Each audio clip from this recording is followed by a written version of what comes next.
Hi hello welcome to Xylem PSC YouTube channel. ഞാൻ Abhijith Edoni, സൈലത്തിലെ constitution ഫാക്കൽറ്റിയാണ്. കഴിഞ്ഞ ദിവസം നമ്മുടെ CLGSുമായി ബന്ധപ്പെട്ട് എന്ത് നടന്നു? 2 പ്രിലിംസ് എക്സാമുമായി ബന്ധപ്പെട്ട് 2 ക്വസ്റ്റ്യൻ പേപ്പേഴ്സ് നമുക്ക് ഔട്ടായി കഴിഞ്ഞു. ഒന്ന് ഓൾറെഡി PSC അപ്രൂവ്ഡ് ആയിക്കൊണ്ട് എക്സാം കഴിഞ്ഞിട്ടുണ്ട്. രണ്ടാമത്തേത് എക്സാമിന് എന്ത് സംഭവിച്ചു? മുന്നേ തന്നെ ക്വസ്റ്റ്യൻ പേപ്പർ ഔട്ടായതുകൊണ്ട് ആ രണ്ടാമത്തെ എക്സാം ക്യാൻസൽ ചെയ്യുകയും ചെയ്തിട്ടുണ്ട്. അപ്പോൾ ആ 2 ക്വസ്റ്റ്യൻ പേപ്പേഴ്സ് ഓൾറെഡി നമുക്ക് ആ 2 ക്വസ്റ്റ്യൻ പേപ്പേഴ്സും അവൈലബിൾ ആണ്. ആ 2 ക്വസ്റ്റ്യൻ പേപ്പർ നടക്കേണ്ടിയിരുന്ന രണ്ടാമത്തെ ക്വസ്റ്റ്യൻ പേപ്പർ ഉൾപ്പെടുത്തി 2 ക്വസ്റ്റ്യൻ പേപ്പേഴ്സ് നമുക്ക് നമ്മുടെ കയ്യിൽ ലഭിച്ചിട്ടുണ്ട്. ആ 2 ക്വസ്റ്റ്യൻ പേപ്പേഴ്സിലും കോൺസ്റ്റിറ്റ്യൂഷൻ ഭാഗത്ത് നിന്ന് ഏതെല്ലാം ചോദ്യങ്ങളാണ് ചോദിച്ചതെന്നും ആ ചോദ്യങ്ങളുമായി ബന്ധപ്പെട്ട കുറച്ച് കണക്റ്റഡ് ഫാക്റ്റുമാണ് നമ്മുടെ ഇന്നത്തെ ക്ലാസ്സിൽ നമ്മൾ ചർച്ച ചെയ്യാൻ പോകുന്നത്. നമുക്കറിയാം, നമുക്ക് വലിയ രീതിയിലുള്ള ക്വസ്റ്റ്യൻ നമ്മൾ ഓൾറെഡി നല്ല രീതിയിൽ റിവിഷനും കാര്യങ്ങളൊക്കെ മാരത്തോണും കാര്യങ്ങളൊക്കെ യൂട്യൂബ് ചാനലിലൂടെ നമ്മൾ അവൈലബിൾ ആക്കിയിട്ട് നിങ്ങളുടെ മുന്നിലേക്ക് എത്തിച്ചിട്ടുണ്ട്. അപ്പോൾ അതിൽ കൂടുതൽ എന്തൊക്കെ കാര്യങ്ങൾ ഇവിടുന്ന് ചോദിച്ചിട്ടുണ്ടെന്ന് നോക്കാം. 99% നമ്മൾ ക്ലാസ്സുകളിലൂടെയും അതുപോലെ തന്നെ യൂട്യൂബ് ചാനലിലൂടെ നമ്മൾ നൽകിയിരിക്കുന്ന മാരത്തോൺ റിവിഷനിലൂടെ തന്നെ ചോദിച്ചിരിക്കുന്ന ചോദ്യങ്ങൾ മാത്രമേ ക്വസ്റ്റ്യൻസിൽ വന്നിട്ടുള്ളൂ. അത് തന്നെ വലിയ സന്തോഷകരമായിട്ടുള്ള കാര്യങ്ങളാണ്. അപ്പോൾ നിങ്ങൾ എന്ത് ചെയ്യണം? നമ്മൾ പ്രൊവൈഡ് ചെയ്യുന്ന ഇത്തരം ക്ലാസ്സുകൾ പ്രോപ്പർലി കാണുക, മാരത്തോൺസുകൾ കൃത്യമായിട്ട് പങ്കെടുക്കുക. അപ്പോൾ അതിലൂടെ തന്നെ നമുക്ക് എന്ത് ചെയ്യാം? ഈ പറഞ്ഞിരിക്കുന്ന പ്രിലിംസ് കവർ ചെയ്യാൻ വേണ്ട മാർക്കുകളൊക്കെ നിങ്ങൾക്ക് സ്കോർ ചെയ്യാൻ വേണ്ടി സാധിക്കും. അപ്പോൾ ഇന്നത്തെ ക്ലാസ്സിൽ നമ്മൾ ഉദ്ദേശിക്കുന്നത് എന്താണെന്ന് വെച്ച് കഴിഞ്ഞാൽ, എത്ര ചോദ്യങ്ങൾ 18ഓളം ചോദ്യങ്ങളാണ് നമുക്ക് കോൺസ്റ്റിറ്റ്യൂഷൻ്റെ ഭാഗത്ത് നിന്ന് ഈ 2 പ്രിലിംസിനുമായിട്ട് ബന്ധപ്പെട്ട് ചോദിച്ചിട്ടുണ്ട്. ഒന്ന് നടന്നതാണ്, ഒന്ന് നടക്കാതിരുന്ന പ്രിലിംസിൻ്റെ ചോദ്യങ്ങളും കൂടി ഇൻക്ലൂഡ് ചെയ്തുകൊണ്ട് 18ഓളം ചോദ്യങ്ങളാണ് നമുക്ക് കോൺസ്റ്റിറ്റ്യൂഷൻ്റെ ഭാഗത്ത് നിന്ന് വന്നിരിക്കുന്നത്. അപ്പോൾ അതിൽ നിന്ന് നമുക്ക് എങ്ങനെ മാർക്ക് ഡിസ്ട്രിബ്യൂട്ട് ചെയ്യാമെന്ന് പറഞ്ഞാൽ നിങ്ങളുടെ മുന്നിലേക്ക് PSC ഒരു സിലബസ് തന്നിട്ടുണ്ട്. എങ്ങനെയാണ് നമ്മുടെ പ്രിലിംസിന് തയ്യാറെടുക്കേണ്ടത്, ഏതെല്ലാം ടോപ്പിക്കുകൾ പഠിച്ചിട്ടാണെന്നുള്ളൊരു സിലബസ് തന്നിട്ടുണ്ട്. ആ സിലബസ് പ്രകാരം തന്നെയാണ് ഓൾമോസ്റ്റ് ക്വസ്റ്റ്യൻസ് ഒക്കെ വന്നിരിക്കുന്നത്. ഒരു ക്വസ്റ്റ്യൻ മാത്രം അതിന് വേറിട്ട് നിൽക്കുന്നതായിട്ടുള്ളൂ. അതും ഒരു ബേസിക് കൺസെപ്റ്റ് എന്നുള്ള രീതി നമുക്കത് ആ രീതി കണക്കാക്കാം. അടിസ്ഥാന വിവരങ്ങളുമായി ബന്ധപ്പെട്ട് നമ്മൾ കണക്കാക്കുന്ന ഒരു ചോദ്യം. അങ്ങനെ നമ്മുടെ സിലബസിൽ നിന്ന് നോക്കുകയാണെങ്കിൽ നമുക്ക് അവിടെ ചോദിച്ചിരിക്കുന്നത് മൗലികാവകാശം എന്ന് പറയുന്ന ഏറ്റവും സുപ്രധാനപരമായ ഭാഗത്ത് നിന്നും എത്ര ചോദ്യം ചോദിച്ചിട്ടുണ്ട്? 5ഓളം ചോദ്യങ്ങൾ വന്നിട്ടുണ്ട്. മൗലികാവകാശങ്ങളിൽ നിന്ന് 5ഓളം ചോദ്യങ്ങളാണ് വന്നിരിക്കുന്നത്. ഓക്കെ, 5 ചോദ്യങ്ങൾ നമ്മുടെ മൗലികാവകാശങ്ങളിൽ നിന്നാണ് വന്നിരിക്കുന്നത്. മൗലിക കടമ, അതുപോലെ തന്നെ നമുക്ക് പൗരൻ്റെ അവകാശങ്ങളും പൗരൻ്റെ കടമകളും എന്നാണ് സിലബസിൽ പറഞ്ഞിരിക്കുന്നത്. അതിൽ അവകാശത്തിൽ നിന്ന് 5ഉം കടമകളിൽ നിന്ന് 3 ചോദ്യവും ഡയറക്റ്റായിട്ട് PSC ചോദിച്ചു. അതുപോലെ തന്നെ നമുക്ക് സിലബസിൽ പറഞ്ഞിരിക്കുന്ന 2 കമ്മീഷനുകളുമായി ബന്ധപ്പെട്ട ചോദ്യങ്ങൾ ഉണ്ടാവുന്നതാണ്. അത് ഏതൊക്കെയായിരുന്നു? വിവരാവകാശ കമ്മീഷനും മനുഷ്യാവകാശ കമ്മീഷനും. അതിൽ വിവരാവകാശ കമ്മീഷനിൽ നിന്ന് 4 ചോദ്യങ്ങളും മനുഷ്യാവകാശ കമ്മീഷനിൽ നിന്ന് 3 ചോദ്യങ്ങളുമാണ് PSC ചോദിച്ചിരിക്കുന്നത് 2 ക്വസ്റ്റ്യൻ പേപ്പറുമായിട്ട്. അതുപോലെ തന്നെ നമ്മുടെ സിലബസിൽ കണ്ടിട്ടുണ്ട് ദേശീയപരമായിട്ടുള്ള കുറേ വസ്തുക്കളെ, ദേശീയ ഗാനം, ദേശീയ ഗീതം, ദേശീയ പതാക, അങ്ങനത്തെ കുറച്ച് ഫാക്റ്റുകളിൽ നിന്ന് ചോദ്യം ഉണ്ടാവുമെന്ന് PSC പറഞ്ഞിട്ടുണ്ടായിരുന്നു. അവിടെ നിന്ന് 2 ചോദ്യങ്ങളും ആണ് ചോദിച്ചിരിക്കുന്നത്. കൂടാതെ ഞാൻ പറഞ്ഞു കഴിഞ്ഞു, ഓൾറെഡി നമ്മുടെ സിലബസിൽ അല്ലാത്ത നമ്മുടെ ഭരണഘടനയുടെ അടിസ്ഥാന വിവരങ്ങളിൽ നിന്ന് മാത്രം കണക്കാക്കാൻ പറ്റാവുന്നതിൽ നിന്ന് ഒരു ചോദ്യമാണ് ചോദിച്ചിരിക്കുന്നത്. അപ്പോൾ ഇത്രയും ചോദ്യങ്ങളാണ് കഴിഞ്ഞ ഈ 2 ടേമിൽ നിന്ന് നടക്കേണ്ടിയിരുന്ന 2 ടേമിൽ നിന്നും എന്തായാലും ചോദ്യങ്ങൾ കോൺസ്റ്റിറ്റ്യൂഷൻ്റെ ഭാഗത്തുനിന്ന് വന്നിട്ടുള്ളത്. അത് ഏതെല്ലാം ചോദ്യങ്ങളാണെന്നും ആ ചോദ്യങ്ങളുമായി ബന്ധപ്പെട്ട് എന്തെല്ലാം കണക്റ്റഡ് ഫാക്റ്റുകൾ നമ്മൾ മനസ്സിലാക്കി പഠിച്ചു വെക്കേണ്ടതെന്നുള്ളതാണ് നമ്മൾ ഈ ഒരു ക്ലാസ്സിൽ പഠിക്കാൻ പോകുന്നത്. ഓക്കെ അല്ലേ? ഓക്കെ, നോക്കാം എന്തൊക്കെയായിരുന്നു ഈ ഒരു ഭാഗത്ത് നിന്ന് ചോദിച്ചിരുന്നത്. ഒന്നാമത്തെ ചോദ്യം കണ്ടോ? എന്താണ് മാൻഡമസ് എന്ന പദം കൊണ്ട് അർത്ഥമാക്കുന്നത്? മാൻഡമസ് എന്ന പദം അർത്ഥമാക്കുന്നതെന്ന് നമ്മൾ കൃത്യമായിട്ട് നമ്മുടെ മാരത്തോണിലും എല്ലാ ക്ലാസ്സിലും റിവിഷൻ ക്ലാസ്സിലും ഒക്കെ പറഞ്ഞിട്ടുണ്ട്. ഉറപ്പായിട്ട് റിട്ട് എന്ന് പറയുന്ന ഒരു ഭാഗത്ത് നിന്ന് ചോദ്യമുണ്ടാകും. നമുക്കറിയാം, നമ്മുടെ ഇന്ത്യൻ ഭരണഘടന പ്രകാരം 5 രീതിയിലുള്ള റിട്ടുകളാണ് അല്ലേ? 5 രീതിയിലുള്ള റിട്ടുകളാണ്. ആർട്ടിക്കിൾ 32 പ്രകാരം, ഓക്കെ, ആർട്ടിക്കിൾ 32 പ്രകാരം സുപ്രീം കോടതിയും, ആർട്ടിക്കിൾ 226 പ്രകാരം 32 പ്രകാരം സുപ്രീം കോടതിയും, ആർട്ടിക്കിൾ 226 പ്രകാരം ഹൈക്കോടതിയും പുറപ്പെടുവിക്കുന്നത് 5 റിട്ടുകളാണുള്ളത്. അത് ഒന്നാമത്തെ റിട്ടായിരുന്നു ഏത്? ഒന്നാമത്തെ റിട്ടാണ് ഹെബിയസ് കോർപ്പസ്. നമ്മൾ ഒരുപാട് പറഞ്ഞതാ ഹെബിയസ് കോർപ്പസ് അല്ലേ? Habeas corpus. ആ ഹെബിയസ് കോർപ്പസ് എന്ന് പറയുന്നതിൻ്റെ അർത്ഥം എന്താണ്? ഹെബിയസ് കോർപ്പസിൻ്റെ അർത്ഥം ഒരു സംശയമില്ല, അത് ശരീരം ഹാജരാക്കുക. അതാണിത് ഹെബിയസ് കോർപ്പസ്, ശരീരം ഹാജരാക്കുക. ക്ലിയർ ആണ്. രണ്ടാമത്തെ എന്താണ്? രണ്ടാമത്തേതെന്ന് പറയുന്നത് എന്താണ്? മാൻഡമസ് ആണ്. മാൻഡമസ് എന്ന് പറഞ്ഞാൽ ഉദ്ദേശിക്കുന്നത് എന്താണ്? നാം കൽപ്പിക്കുന്നു. മാൻഡമസ് എന്ന് പറഞ്ഞാൽ നാം കൽപ്പിക്കുന്നു, അല്ലെങ്കിൽ നമ്മൾ കൽപ്പിക്കുന്നു എന്നാണ്. നാം കൽപ്പിക്കുന്നു. ആരോടാ കൽപ്പിക്കുന്നത്? കോടതി കൽപ്പിക്കുന്നു. ആരോടാ കൽപ്പിക്കുന്നത്? കോടതി. ജോലി ചെയ്യാത്ത ഒരാളല്ലേ, ഒരാൾ അയാളുടെ കർത്തവ്യം നിർവഹിക്കാതിരിക്കുമ്പോൾ അതിനെതിരായിട്ട് കോടതി പുറപ്പെടുവിക്കുന്ന റിട്ടാണ് ഇത് നമ്മുടെ മാൻഡമസ്. ആ മാൻഡമസിൻ്റെ അർത്ഥം ഞങ്ങൾ ആജ്ഞാപിക്കുന്നെങ്കിൽ നാം കൽപ്പിക്കുന്നു എന്ന അർത്ഥമാണ്. അപ്പം ഇവിടെ സി ചോദിച്ചത് മാൻഡമസ് ആണ്. ഇവിടെ ആൻസർ C ആണ് വന്നിരിക്കുന്നത് അല്ലേ? ദെൻ അടുത്തത് 3ാമത്തെ റിട്ട് ഏതായിരുന്നു? 3ാമത്തെ റിട്ട് എന്ന് പറയുന്നത് കോവാറൻറ്റോ ആണ്. കോവാറൻറ്റോ കോ വാറന്റോ ആണ് മൂന്നാമത്തെ ചോദ്യം. മൂന്നാമത്തെ റിട്ട്. കോ വാറന്റോ എന്ന് പറഞ്ഞാൽ നമുക്കറിയാം എന്താണ്, ഒരു വ്യക്തി അയാൾക്ക് അർഹമല്ലാത്തതോ അല്ലെങ്കിൽ അയാൾക്ക് യോഗ്യതയില്ലാത്തതോ ഒരു ആയ ജോലി ചെയ്യുന്നതിനെ തടഞ്ഞുകൊണ്ട് കോടതി പുറപ്പെടുവിക്കുന്ന റിട്ടിനെയാണ് നമ്മൾ കോ വാറന്റോ എന്ന് പറയുക. അപ്പം കോ വാറന്റോന്റെ അർത്ഥം എന്ന് പറഞ്ഞാൽ എന്ത് അധികാരമെന്നാണ്, നിങ്ങൾക്ക് ആ ജോലി ചെയ്യാൻ എന്ത് അധികാരമെന്ന് കോടതി ചോദ്യം ചെയ്യുന്നതാണ് എന്ത്, നമ്മുടെ കോ വാറന്റോ റിട്ട്. ക്ലിയർ? എന്ത് അധികാരമെന്നാണ് അർത്ഥം. നാലാമത്തെ റിട്ടും അഞ്ചാമത്തെ റിട്ടും കോടതികൾ തമ്മിലുള്ള റിട്ടുകളാണ്. അതിൽ നാലാമത്തെ റിട്ടാണ് പ്രൊഹിബിറ്റ് ചെയ്യുക അല്ലെങ്കിൽ തടയുക അല്ലെങ്കിൽ നിരോധിക്കുക എന്നൊക്കെ പറയും. അത് എന്താണ്, പ്രൊഹിബിഷനുമായി ബന്ധപ്പെട്ടാണ്. കീഴ്ക്കോടതി അധികാരപരിധി ലംഘിച്ച് പ്രവർത്തിക്കുന്നുണ്ടെങ്കിൽ ആ കീഴ്ക്കോടതിയെ തടഞ്ഞുകൊണ്ട് പുറപ്പെടുവിക്കുന്ന റിട്ടിനെയാണ് നമ്മൾ എന്ത് പറയുക, പ്രൊഹിബിഷൻ എന്ന് പറയുക. അഞ്ചാമത്തെ റിട്ടാണ് സെർഷററി. ഈ സെർഷററി എന്ന് പറയുന്ന റിട്ട് എന്തിനാണ്, കീഴ്ക്കോടതിയിലുള്ള ഒരു കേസ് മേൽക്കോടതിയിലേക്ക് കൈമാറ്റം ചെയ്യാൻ വേണ്ടി പുറപ്പെടുവിക്കുന്ന റിട്ടിനെയാണ് നമ്മൾ സെർഷററി എന്ന് പറയുക. ക്ലിയർ അല്ലേ? അതിനെ സാക്ഷ്യപ്പെടുത്തുക എന്ന് പറയില്ലേ, സാക്ഷ്യപ്പെടുത്തുക. അപ്പോൾ ഇവിടെ ചോദിച്ചിരിക്കുന്നത് മാൻഡമസ് ആണ്. ആ മാൻഡമസിനെ കുറിച്ച് പറയുന്നത് ഞങ്ങൾ ആജ്ഞാപിക്കുന്നു, നാം കൽപ്പിക്കുന്നു എന്ന് തന്നെയാണ് അതിൻ്റെ ആൻസർ ആയിട്ട് വരുന്നത്. വളരെ സിമ്പിൾ ആയിട്ടുള്ളൊരു ചോദ്യമാണ്. റിട്ടിൽ നിന്നും മൗലികാവകാശങ്ങളിൽ നിന്നും ചോദിച്ച ഒന്നാമത്തെ ചോദ്യം. എല്ലാവർക്കും സ്കോർ ചെയ്യാൻ പറ്റിയിട്ടുണ്ടെന്ന് കരുതുന്നു. ദെൻ രണ്ടാമത്തെ ചോദ്യം നോക്കിക്കുക. രണ്ടാമത്തെ എന്താണ്, ഇന്ത്യയുടെ സുപ്രീം കോടതി സമീപകാല വിധികളിലൂടെ ഭരണഘടനയുടെ 21-ാം വകുപ്പിൻ്റെ വ്യാപ്തി വളരെയധികം വികസിപ്പിച്ചു. അതായത് 21-ാം ആർട്ടിക്കിൾ എന്ന് പറയുന്നത് എന്താണ്, ജീവനും വ്യക്തി സ്വാതന്ത്ര്യത്തിനുള്ള അവകാശമാണ്. അപ്പം വ്യക്തി സ്വാതന്ത്ര്യത്തിനെ നമുക്ക് പല രീതിയിൽ എന്ത് ചെയ്യാം, കണക്കാക്കാം അല്ലേ. പല കാര്യങ്ങൾ നമുക്ക് കണക്ട് ചെയ്ത് വ്യക്തി സ്വാതന്ത്ര്യമായിട്ട് കണക്ട് ചെയ്ത് വെക്കാൻ പറ്റും. അപ്പം അങ്ങനെ പല കാര്യങ്ങളെയും നമ്മുടെ വ്യക്തി സ്വാതന്ത്ര്യത്തിൻ്റെ ഭാഗമായി കണക്ട് ചെയ്തുകൊണ്ട് കോടതികൾ ഓരോ കാലഘട്ടത്തിലും പുറപ്പെടുവിക്കാറുണ്ട്, ഓരോ വിധികളിലൂടെ അത് പുറപ്പെടുവിക്കാറുണ്ട്. അപ്പോൾ ആ കാര്യങ്ങളിൽ താഴെ പറയുന്നവയിൽ പെടാത്തത് ഏതെന്നാണ് ചോദിച്ചിരിക്കുന്നത്. ഓക്കെ, പെടാത്തത് ഏതെന്നൊക്കെയാണ് ചോദിച്ചിരിക്കുന്നത്. പെടാത്തത് ഓക്കെ. അപ്പോൾ ഇവിടെ പറഞ്ഞിരിക്കുന്നത് എന്താണ്, ട്രോമ കെയറിനുള്ള ആരോഗ്യം, പെട്ടെന്നുള്ള അടിയന്തരമായിട്ടുള്ള നമുക്ക് വേണ്ട ആശുപത്രിയിൽ നിന്ന് കിട്ടേണ്ട നമ്മുടെ ആശുപത്രിയിൽ നിന്ന് കിട്ടേണ്ട സഹായം എന്ന് പറയുന്നത് എന്താണ്, നമ്മുടെ വ്യക്തി സ്വാതന്ത്ര്യമായിട്ട് നമ്മുടെ കോടതി പുറപ്പെടുവിച്ചിട്ടുണ്ട്. അതുപോലെ തന്നെ ആർത്തവ ആരോഗ്യവും അന്തസ്സും, ആർത്തവകാലത്ത് ഉണ്ടാവുന്ന എന്താണ് ആരോഗ്യവും അന്തസ്സും എന്താണ് സ്ത്രീകൾക്ക് ലഭിക്കേണ്ട വ്യക്തി സ്വാതന്ത്ര്യമാണെന്ന്, അവരുടെ സ്വകാര്യതയുടെ ഭാഗമാണെന്നും കോടതി പറഞ്ഞിട്ടുണ്ട്. അതെന്താണ്, നമ്മുടെ ആർട്ടിക്കിൾ 21-ന്റെ ഭാഗമാണ്. വേഗത്തിലുള്ള വിചാരണ കാലഘട്ടം നമ്മുടെ രാജ്യത്ത് അറിയാം, ഒരുപാട് കാലഘട്ടത്തിൽ കുറേ കാലങ്ങളോളം വിചാരണ നീണ്ടു പോകാറുണ്ട്. അപ്പോൾ അതിനെ ഇടപെട്ടുകൊണ്ട് കോടതി അതിലൊരു വിധി പറഞ്ഞിട്ടുണ്ട്. എന്താ പറഞ്ഞിരിക്കുന്നത്, എത്രയും വേഗത്തിൽ വിചാരണയ്ക്കുള്ള അവകാശം എന്ന് പറയുന്നത് ഒരാളുടെ മൗലികാവകാശമായി ആർട്ടിക്കിൾ 21-ന്റെ ഭാഗമായിട്ട് അയാൾക്ക് ജീവിക്കാനുള്ള വ്യക്തി സ്വാതന്ത്ര്യത്തിനുള്ള അവകാശമായി കരുതേണ്ടതാണെന്ന് കോടതി പറഞ്ഞിട്ടുണ്ട്. അതുപോലെ തന്നെ അഭയത്തിനുള്ള അവകാശം, കൃത്യമായുള്ള പാർപ്പിടത്തിനുള്ള അഭയത്തിനുള്ള അവകാശം എന്ന് പറയുന്നതും നമ്മുടെ 21-ാം ആർട്ടിക്കിളിൽ പറയുന്നതാണ്. ഇത് കുറച്ചൊരു LGS സ്റ്റാൻഡേർഡിൽ നിന്നും മുകളിൽ നിൽക്കുന്ന കുറച്ചൊരു ഹയർ ലെവലിൽ വന്നിരിക്കുന്ന ഒരു ചോദ്യമാണിത്.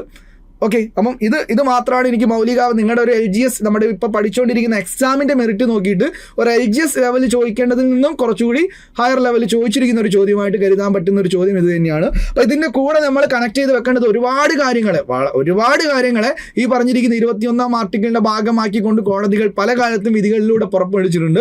അതിൽ ഏറ്റവും പ്രധാനപ്പെട്ട കുറച്ച് കാര്യങ്ങൾ ഞാൻ ഇതിൻ്റെ കൂടെ പറഞ്ഞുതരാം. ഓൾറെഡി ഇങ്ങനെ ഒരു ചോദ്യം വന്നതുകൊണ്ട് മേ ബി അടുത്ത ചോദ്യത്തിനും ഇതുപോലെ ഒരു കാര്യം റിപ്പീറ്റഡ് വന്നാൽ അതിൽ നമുക്ക് സ്കോർ ചെയ്യാൻ പറ്റണം. ഓക്കെ, അവിടെ എന്തൊക്കെ പറഞ്ഞിട്ടുണ്ട്, അതിജീവനത്തിനുള്ള അവകാശം അല്ലേ, അതിജീവിച്ച നല്ല രീതിയിൽ മുന്നോട്ട് പോകാനുള്ള ഒരു അവകാശം എന്ന് പറയുന്നത് ആർട്ടിക്കിൾ 21-ന്റെ ഭാഗമായിട്ട് നമ്മൾ കരുതുന്നുണ്ട്.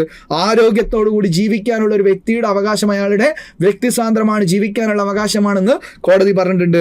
സർക്കാർ ആശുപത്രികളിൽ ചികിത്സ ലഭിക്കുവാനുള്ള അവകാശം എന്ന് പറയുന്നതും എന്താണ്, ഒരാളുടെ വ്യക്തി സ്വാതന്ത്ര്യമായിട്ടാണ്.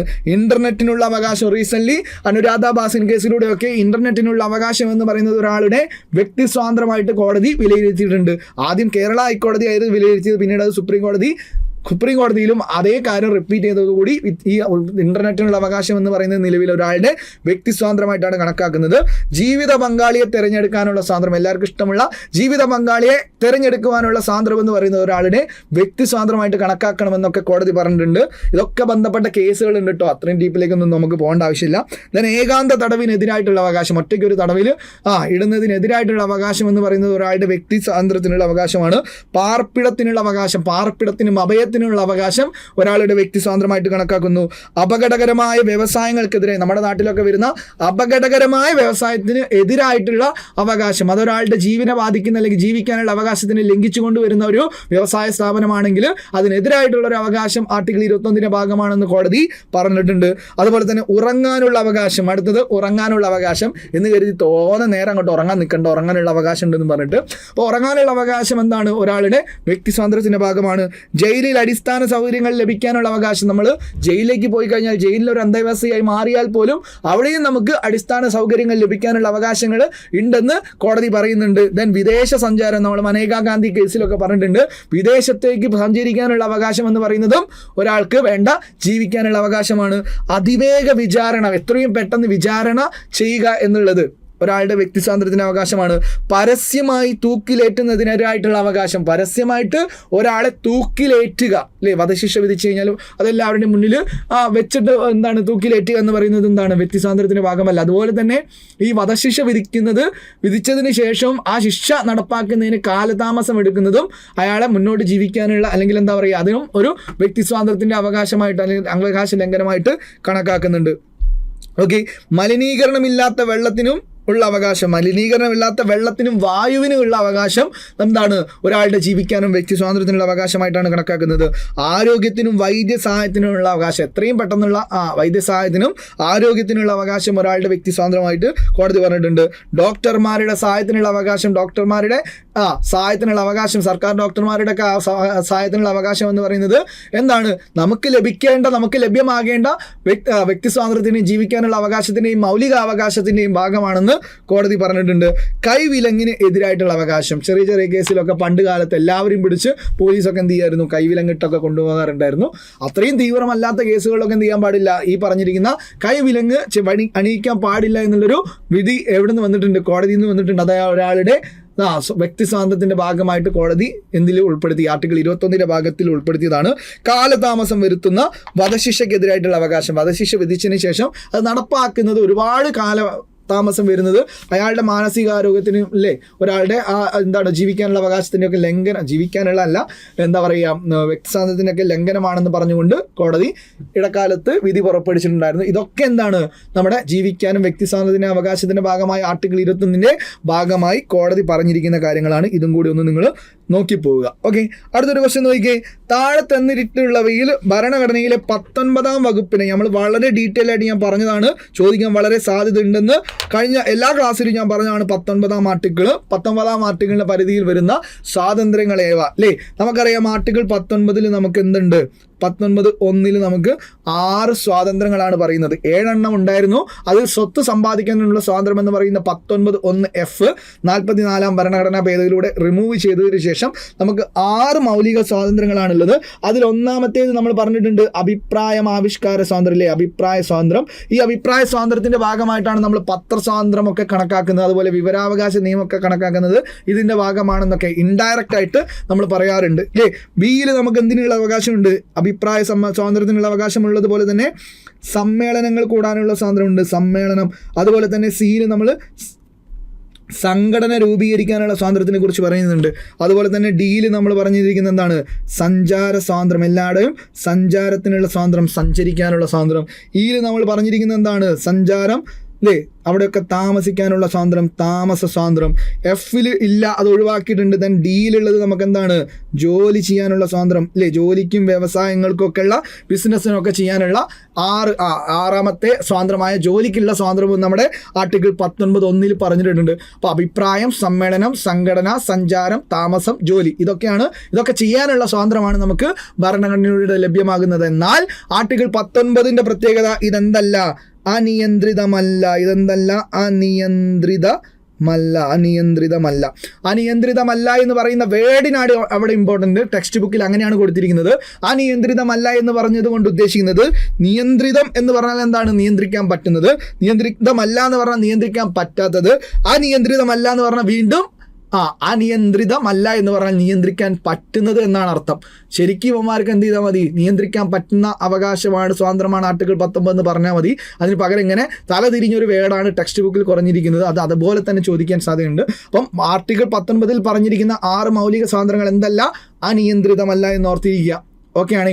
ഈ 19ന്റെ മറ്റൊരു പ്രത്യേകതയും കൂടി നിങ്ങൾ അറിഞ്ഞിരിക്കണം. ഇതെന്താണ്? ഇതൊക്കെ നിയന്ത്രണങ്ങൾക്ക് വിധേയമാണില്ലേ? അഭിപ്രായം പറയാനുള്ള സ്വാതന്ത്ര്യം ഉണ്ടെങ്കിലും അത് നിയന്ത്രിതമാണ് അല്ലേ? ആരോപണത്തിന് കുറ്റകൃത്യം ചെയ്യാൻ എന്താണ് പ്രേരണ നൽകുന്നതോ അല്ലെങ്കിൽ രാജ്യസുരക്ഷയെ ബാധിക്കുന്നതോ ഐക്യത്തിനെ ബാധിക്കുന്നതോ വിദേശ രാജ്യങ്ങളുമായി ബന്ധത്തിനെ ബാധിക്കുന്നതോ അല്ലേ അത്തരത്തിലുള്ള എന്താ പറയുക ക്രമസമാധാനത്തിനെ ബാധിക്കുന്ന രീതിയിലുള്ള അഭിപ്രായങ്ങൾ പറയാൻ നമുക്ക് സാധിക്കില്ല. സമ്മേളനങ്ങളാണെങ്കിലും എന്താണ് സമാധാനപരമായ സമ്മേളനങ്ങൾ കൂടാനേ നമുക്ക് സ്വാതന്ത്ര്യമുള്ളൂ. സംഘടനകൾ രൂപീകരിക്കുമ്പോൾ നല്ല സംഘടനകൾ രൂപീകരിക്കാനല്ലേ, ഭീകരവാദ സംഘടനകളൊന്നും രൂപീകരിക്കാൻ ഇന്ത്യയിൽ സ്വാതന്ത്ര്യമില്ല. സഞ്ചാരം എന്ന് പറയുമ്പോൾ നമുക്ക് എല്ലാ മേഖലകളിലേക്കും കടന്നു കയറാനുള്ള സ്വാതന്ത്ര്യമില്ല. നമുക്ക് ST സംരക്ഷിത മേഖലകളുണ്ട് രാജ്യത്തിലെ മുത്തങ്ങ പോലുള്ള സ്ഥലങ്ങൾ, അവിടേക്കൊന്നും നമുക്ക് കടന്നു കയറാൻ സഞ്ചരിക്കാനുള്ള സ്വാതന്ത്ര്യം നമ്മുടെ രാജ്യത്ത് ലഭിക്കുന്നില്ല. അതൊക്കെ റെസ്ട്രിക്റ്റഡ് ഏരിയ ആണ് അല്ലേ? അങ്ങനെ എല്ലായിടത്തും സഞ്ചരിക്കാൻ പറ്റുന്നില്ല. ആ സഞ്ചരിക്കാൻ പറ്റാത്ത സ്ഥലത്തൊന്നും നമുക്ക് പോയിട്ട് താമസിക്കാൻ പറ്റില്ലല്ലോ, അതും റെസ്ട്രിക്റ്റഡ് ആണ്. ജോലി ചെയ്യാനുള്ള സ്വാതന്ത്ര്യമുണ്ട്. ജോലി ചെയ്യാനെന്ന് പറയുമ്പോൾ എന്ത് ജോലിയും ചെയ്യാൻ പറ്റുമോ? MDMA കച്ചവടം ചെയ്യാൻ പറ്റുമോ? ഇല്ല, മാന്യമായ തൊഴിൽ ചെയ്യാനേ നമുക്ക് സ്വാതന്ത്ര്യമുള്ളൂ എന്ന് ഓർത്തിരിക്കുക. ഇനി ഈ ആർട്ടിക്കിൾ 19 മറ്റൊരു പ്രത്യേകതയാണ് ആർട്ടിക്കിൾ 358 ബാഹ്യ അടിയന്തരാവസ്ഥ കാലത്ത്. ഏത് അടിയന്തരാവസ്ഥ കാലത്ത്? ഇതൊക്കെ ഞാൻ എന്തിൽ പറഞ്ഞിട്ടുണ്ട്, നമ്മുടെ മാരത്തോണിലൊക്കെ ഡീറ്റെയിൽ ആയിട്ട് പറഞ്ഞിട്ടുണ്ട്. ആ ക്ലാസ്സുകളൊക്കെ നിങ്ങൾ എന്ത് ചെയ്യണം, അടുത്ത സ്റ്റേജിന് പോകുന്നവർ ഒന്നുകൂടി കാണണം. നമ്മൾ ഇനിയും മാരത്തോൺ സൈഡ് വരുന്നുണ്ട്. അപ്പോൾ അതിലും എന്താണ് കൃത്യമായിട്ട് നിങ്ങൾ ശ്രദ്ധ പുലർത്തുക. ഓക്കെ, അപ്പം ബാഹ്യ അടിയന്തരാവസ്ഥ കാലത്ത് അല്ലേ, ബാഹ്യ അടിയന്തരാവസ്ഥ കാലത്ത് എന്ത് നിരോധിക്കപ്പെടും? ആർട്ടിക്കിൾ 19 രാഷ്ട്രപതിയുടെ ഇടപെടലില്ലാതെ ഓട്ടോമാറ്റിക് സസ്പെൻഡ് ആയി പോകും. ഓട്ടോമാറ്റിക് സസ്പെൻഡ് ആകും ആർട്ടിക്കിൾ 358 പ്രകാരം. ഓക്കെ, അപ്പോൾ ബാഹ്യ അടിയന്തരാവസ്ഥ കാലത്ത് ആർട്ടിക്കിൾ 19 റദ്ദ് ചെയ്യപ്പെടുന്നത് ഏത് ആർട്ടിക്കിൾ പ്രകാരമാണെന്ന് ചോദിച്ചാൽ അത് 358 ആർട്ടിക്കിൾ പ്രകാരമാണ്. ഓക്കെയാണ്. ബാഹ്യ അടിയന്തരാവസ്ഥ ഓർത്തിരിക്കുക. ആഭ്യന്തര അടിയന്തരാവസ്ഥ കാലത്ത് റദ്ദ് ചെയ്യാൻ പറ്റില്ല. ഇന്ത്യക്കകത്തുള്ള ഒരു കാരണപ്രകാരം ഒരു ദേശീയ അടിയന്തരാവസ്ഥ പ്രഖ്യാപിക്കുകയാണെങ്കിൽ ആർട്ടിക്കിൾ 19 റദ്ദ് ചെയ്യാൻ പാടില്ല. ബാഹ്യം പുറത്തു നിന്നുള്ള ഒരു കാരണപ്രകാരമാണെങ്കിൽ മാത്രമേ എന്ത് ചെയ്യാൻ പാടുള്ളൂ, ഇത് റദ്ദ് ചെയ്യാൻ പാടുള്ളൂ എന്ന് നമ്മുടെ 44-ാം ഭരണഘടനാ ഭേദഗതിയിലൂടെ പറഞ്ഞു വെച്ചിട്ടുണ്ട്. അപ്പോൾ ഇത് ആർട്ടിക്കിൾ 19 ശ്രദ്ധിക്കണം, വളരെ ഇമ്പോർട്ടൻ്റ് ആണ്. ഇതിനടുത്ത് എന്താണ്? ചൂഷണങ്ങളിൽ നിന്നും മോചനം നേടാനുള്ള അവകാശം. ചൂഷണങ്ങൾക്കെതിരായ അവകാശങ്ങളെ കുറിച്ചാണ് പറയുന്നത്. അപ്പോൾ നമുക്കറിയാം ഇതുമായി ബന്ധപ്പെട്ട ശരിയായ പ്രസ്താവന ഇവിടെ ഈ ചോദ്യത്തിൽ എന്തൊക്കെയാണ്? ഇവിടെ ഈ ചോദ്യത്തിന് ഉത്തരം പറഞ്ഞില്ലല്ലോ. ഇവിടെ എന്താണ്? സാന്ദ്രങ്ങൾ ഏവാന്ന് പറയുമ്പോൾ സമാധാനപരമായി സമ്മേളിക്കാനുള്ള സ്വാതന്ത്ര്യം ഇന്ത്യയിലുണ്ടല്ലേ? സംഘടനകൾ രൂപീകരിക്കാനുള്ള സ്വാതന്ത്ര്യം ഇന്ത്യയിലുണ്ട്. വിദ്യാഭ്യാസത്തിനുള്ള സ്വാതന്ത്ര്യം ഞാൻ പറഞ്ഞിട്ടില്ലല്ലോ, ഇല്ല. അപ്പം 3 ഒഴിവായിക്കോ. ദെൻ 4 നോക്കിയാൽ 4 ഇഷ്ടമുള്ള തൊഴിലോ ബിസിനസ്സോ വ്യാപാരമോ ചെയ്യാനുള്ള സ്വാതന്ത്ര്യം ഇല്ലേ? ഉണ്ട്. അപ്പം എന്താണ്? 1, 2, 4 ആണ് ഇവിടെ ആൻസറായി വരുന്നത്. 1, 2, 4 C ആണ് ഇവിടെ ആൻസറായി വരുന്നത്. ഓക്കെ, ഇതിനടുത്ത ക്വസ്റ്റ്യൻ എന്താ പറഞ്ഞിരിക്കുന്നത്? ചൂഷണത്തിൽ നിന്നും മോചനം നേടാനുള്ള അവകാശങ്ങൾ അല്ലേ? ചൂഷണത്തിനെതിരായ അവകാശം എന്ന് പറയുന്ന 23, 24 ആർട്ടിക്കിൾ നമ്മൾ ഡീറ്റെയിൽ ആയിട്ട് നമ്മുടെ 2 ക്ലാസ്സിലും പറഞ്ഞിട്ടുണ്ട്. എന്താണ് ഇതുമായി ബന്ധപ്പെട്ട ശരിയായ പ്രസ്താവനയാണ് ചോദിച്ചിരിക്കുന്നത്? ഇന്ത്യയിലെ ന്യൂനപക്ഷങ്ങളുടെ താല്പര്യം സംരക്ഷിക്കുന്നു പറഞ്ഞാൽ അത് വളരെ തെറ്റാണ്. കാരണം നമ്മൾ പറഞ്ഞിട്ടുണ്ട് സാംസ്കാരികപരവും വിദ്യാഭ്യാസപരമായിട്ടുള്ള അവകാശത്തിലാണ് ഈ പറഞ്ഞിരിക്കുന്ന ന്യൂനപക്ഷ താല്പര്യ സംരക്ഷണത്തിനെ കുറിച്ച് പറഞ്ഞിരിക്കുന്നത്. അപ്പോൾ അത് തെറ്റാണ്. അപ്പോൾ ഇവിടെ ചോദിച്ചിരിക്കുന്നത് ശരിയായതാണ്. 1 ഒഴിവാക്കാം. 1 നമ്മൾ 2 സ്റ്റേറ്റ്മെന്റിലാണ് 1 അത് തെറ്റാണ്. അത് ശരിയാന്ന് പറയുന്നത് ഒഴിവാക്കി. രണ്ടാമത് നോക്കിയേ, സ്ത്രീകൾക്കും കുട്ടികൾക്കും പ്രത്യേക സംരക്ഷണം ഉറപ്പാക്കുന്നു. സ്ത്രീകൾക്കെന്ന് പറയുമ്പോൾ നമ്മൾ ദേവദാസി സമ്പ്രദായം പോലുള്ള കാര്യങ്ങളൊക്കെ 23-ാം ആർട്ടിക്കിളിലൂടെ ഒഴിവാക്കിയിട്ടുണ്ട് അല്ലേ? അതുപോലെ തന്നെ കുട്ടികളുടെ സംരക്ഷണം 24 പറയുന്നുണ്ട്, ബാലവേല നിരോധനം എന്നൊക്കെ പറയുന്നത്. അപ്പം അതും ഇവിടെ പറയുന്നുണ്ടെന്ന് നമുക്ക് കരുതാം. മൂന്നാമത്തെ നോക്കിയേ, മൗലികാവകാശങ്ങൾ സ്ഥാപിച്ച് കിട്ടുന്നു. മൗലികാവകാശങ്ങൾ സ്ഥാപിച്ച് കിട്ടുന്നുണ്ടോ? അത് ആർട്ടിക്കിൾ 32 കിട്ടുന്നത് അല്ലേ? നമുക്ക് മൗലികാവകാശങ്ങൾ ലംഘിക്കപ്പെട്ടാൽ നമ്മൾ കോടതിയിലൂടെ അത് നേടിച്ചെടുക്കുന്നത് ഏതിലൂടെയാണ്? Article 32 writ അധികാരത്തിലൂടെയാണ്. അപ്പോൾ ഇത് തെറ്റാണ്. ഇതെന്താണ്? ഇത് തെറ്റാണ്. 3 തെറ്റാണ്. അപ്പോൾ 3 ഒഴിവാക്കിയല്ലോ. അപ്പോൾ ആൻസർ കിട്ടി. 2, 4 മാത്രമായിരിക്കും. 4 നമ്മൾ വായിക്കാതെ തന്നെ അത് ശരിയാണെന്ന് മനസ്സിലായി. നോക്കിക്കോ, അടിമത്തം, തക്കതായ പ്രതിഫലം നൽകാതെ നിർബന്ധിച്ച് ജോലി ചെയ്യിക്കൽ എന്നിവ നിരോധിക്കപ്പെട്ടിരിക്കുന്നു അല്ലേ? ആർട്ടിക്കിൾ 23 അത് നിരോധിച്ചിട്ടുണ്ട്. അപ്പോൾ അത് ഓർത്തിരിക്കുക. അപ്പോൾ D ആണ് ഇവിടെ ആൻസർ ആയിട്ട് വരിക. അപ്പോൾ ഇവിടെ ചോദിച്ചിരിക്കുന്നത് 23, 24 ആർട്ടിക്കിളാണ്. 23-ാം ആർട്ടിക്കിൾ പറഞ്ഞിരിക്കുന്നത് എന്താണ്? അടിമത്തം, മനുഷ്യക്കടത്ത്, നിർബന്ധിത തൊഴിൽ എന്ത് ചെയ്തിരിക്കുന്നു? നിരോധിച്ചിരിക്കുന്നു.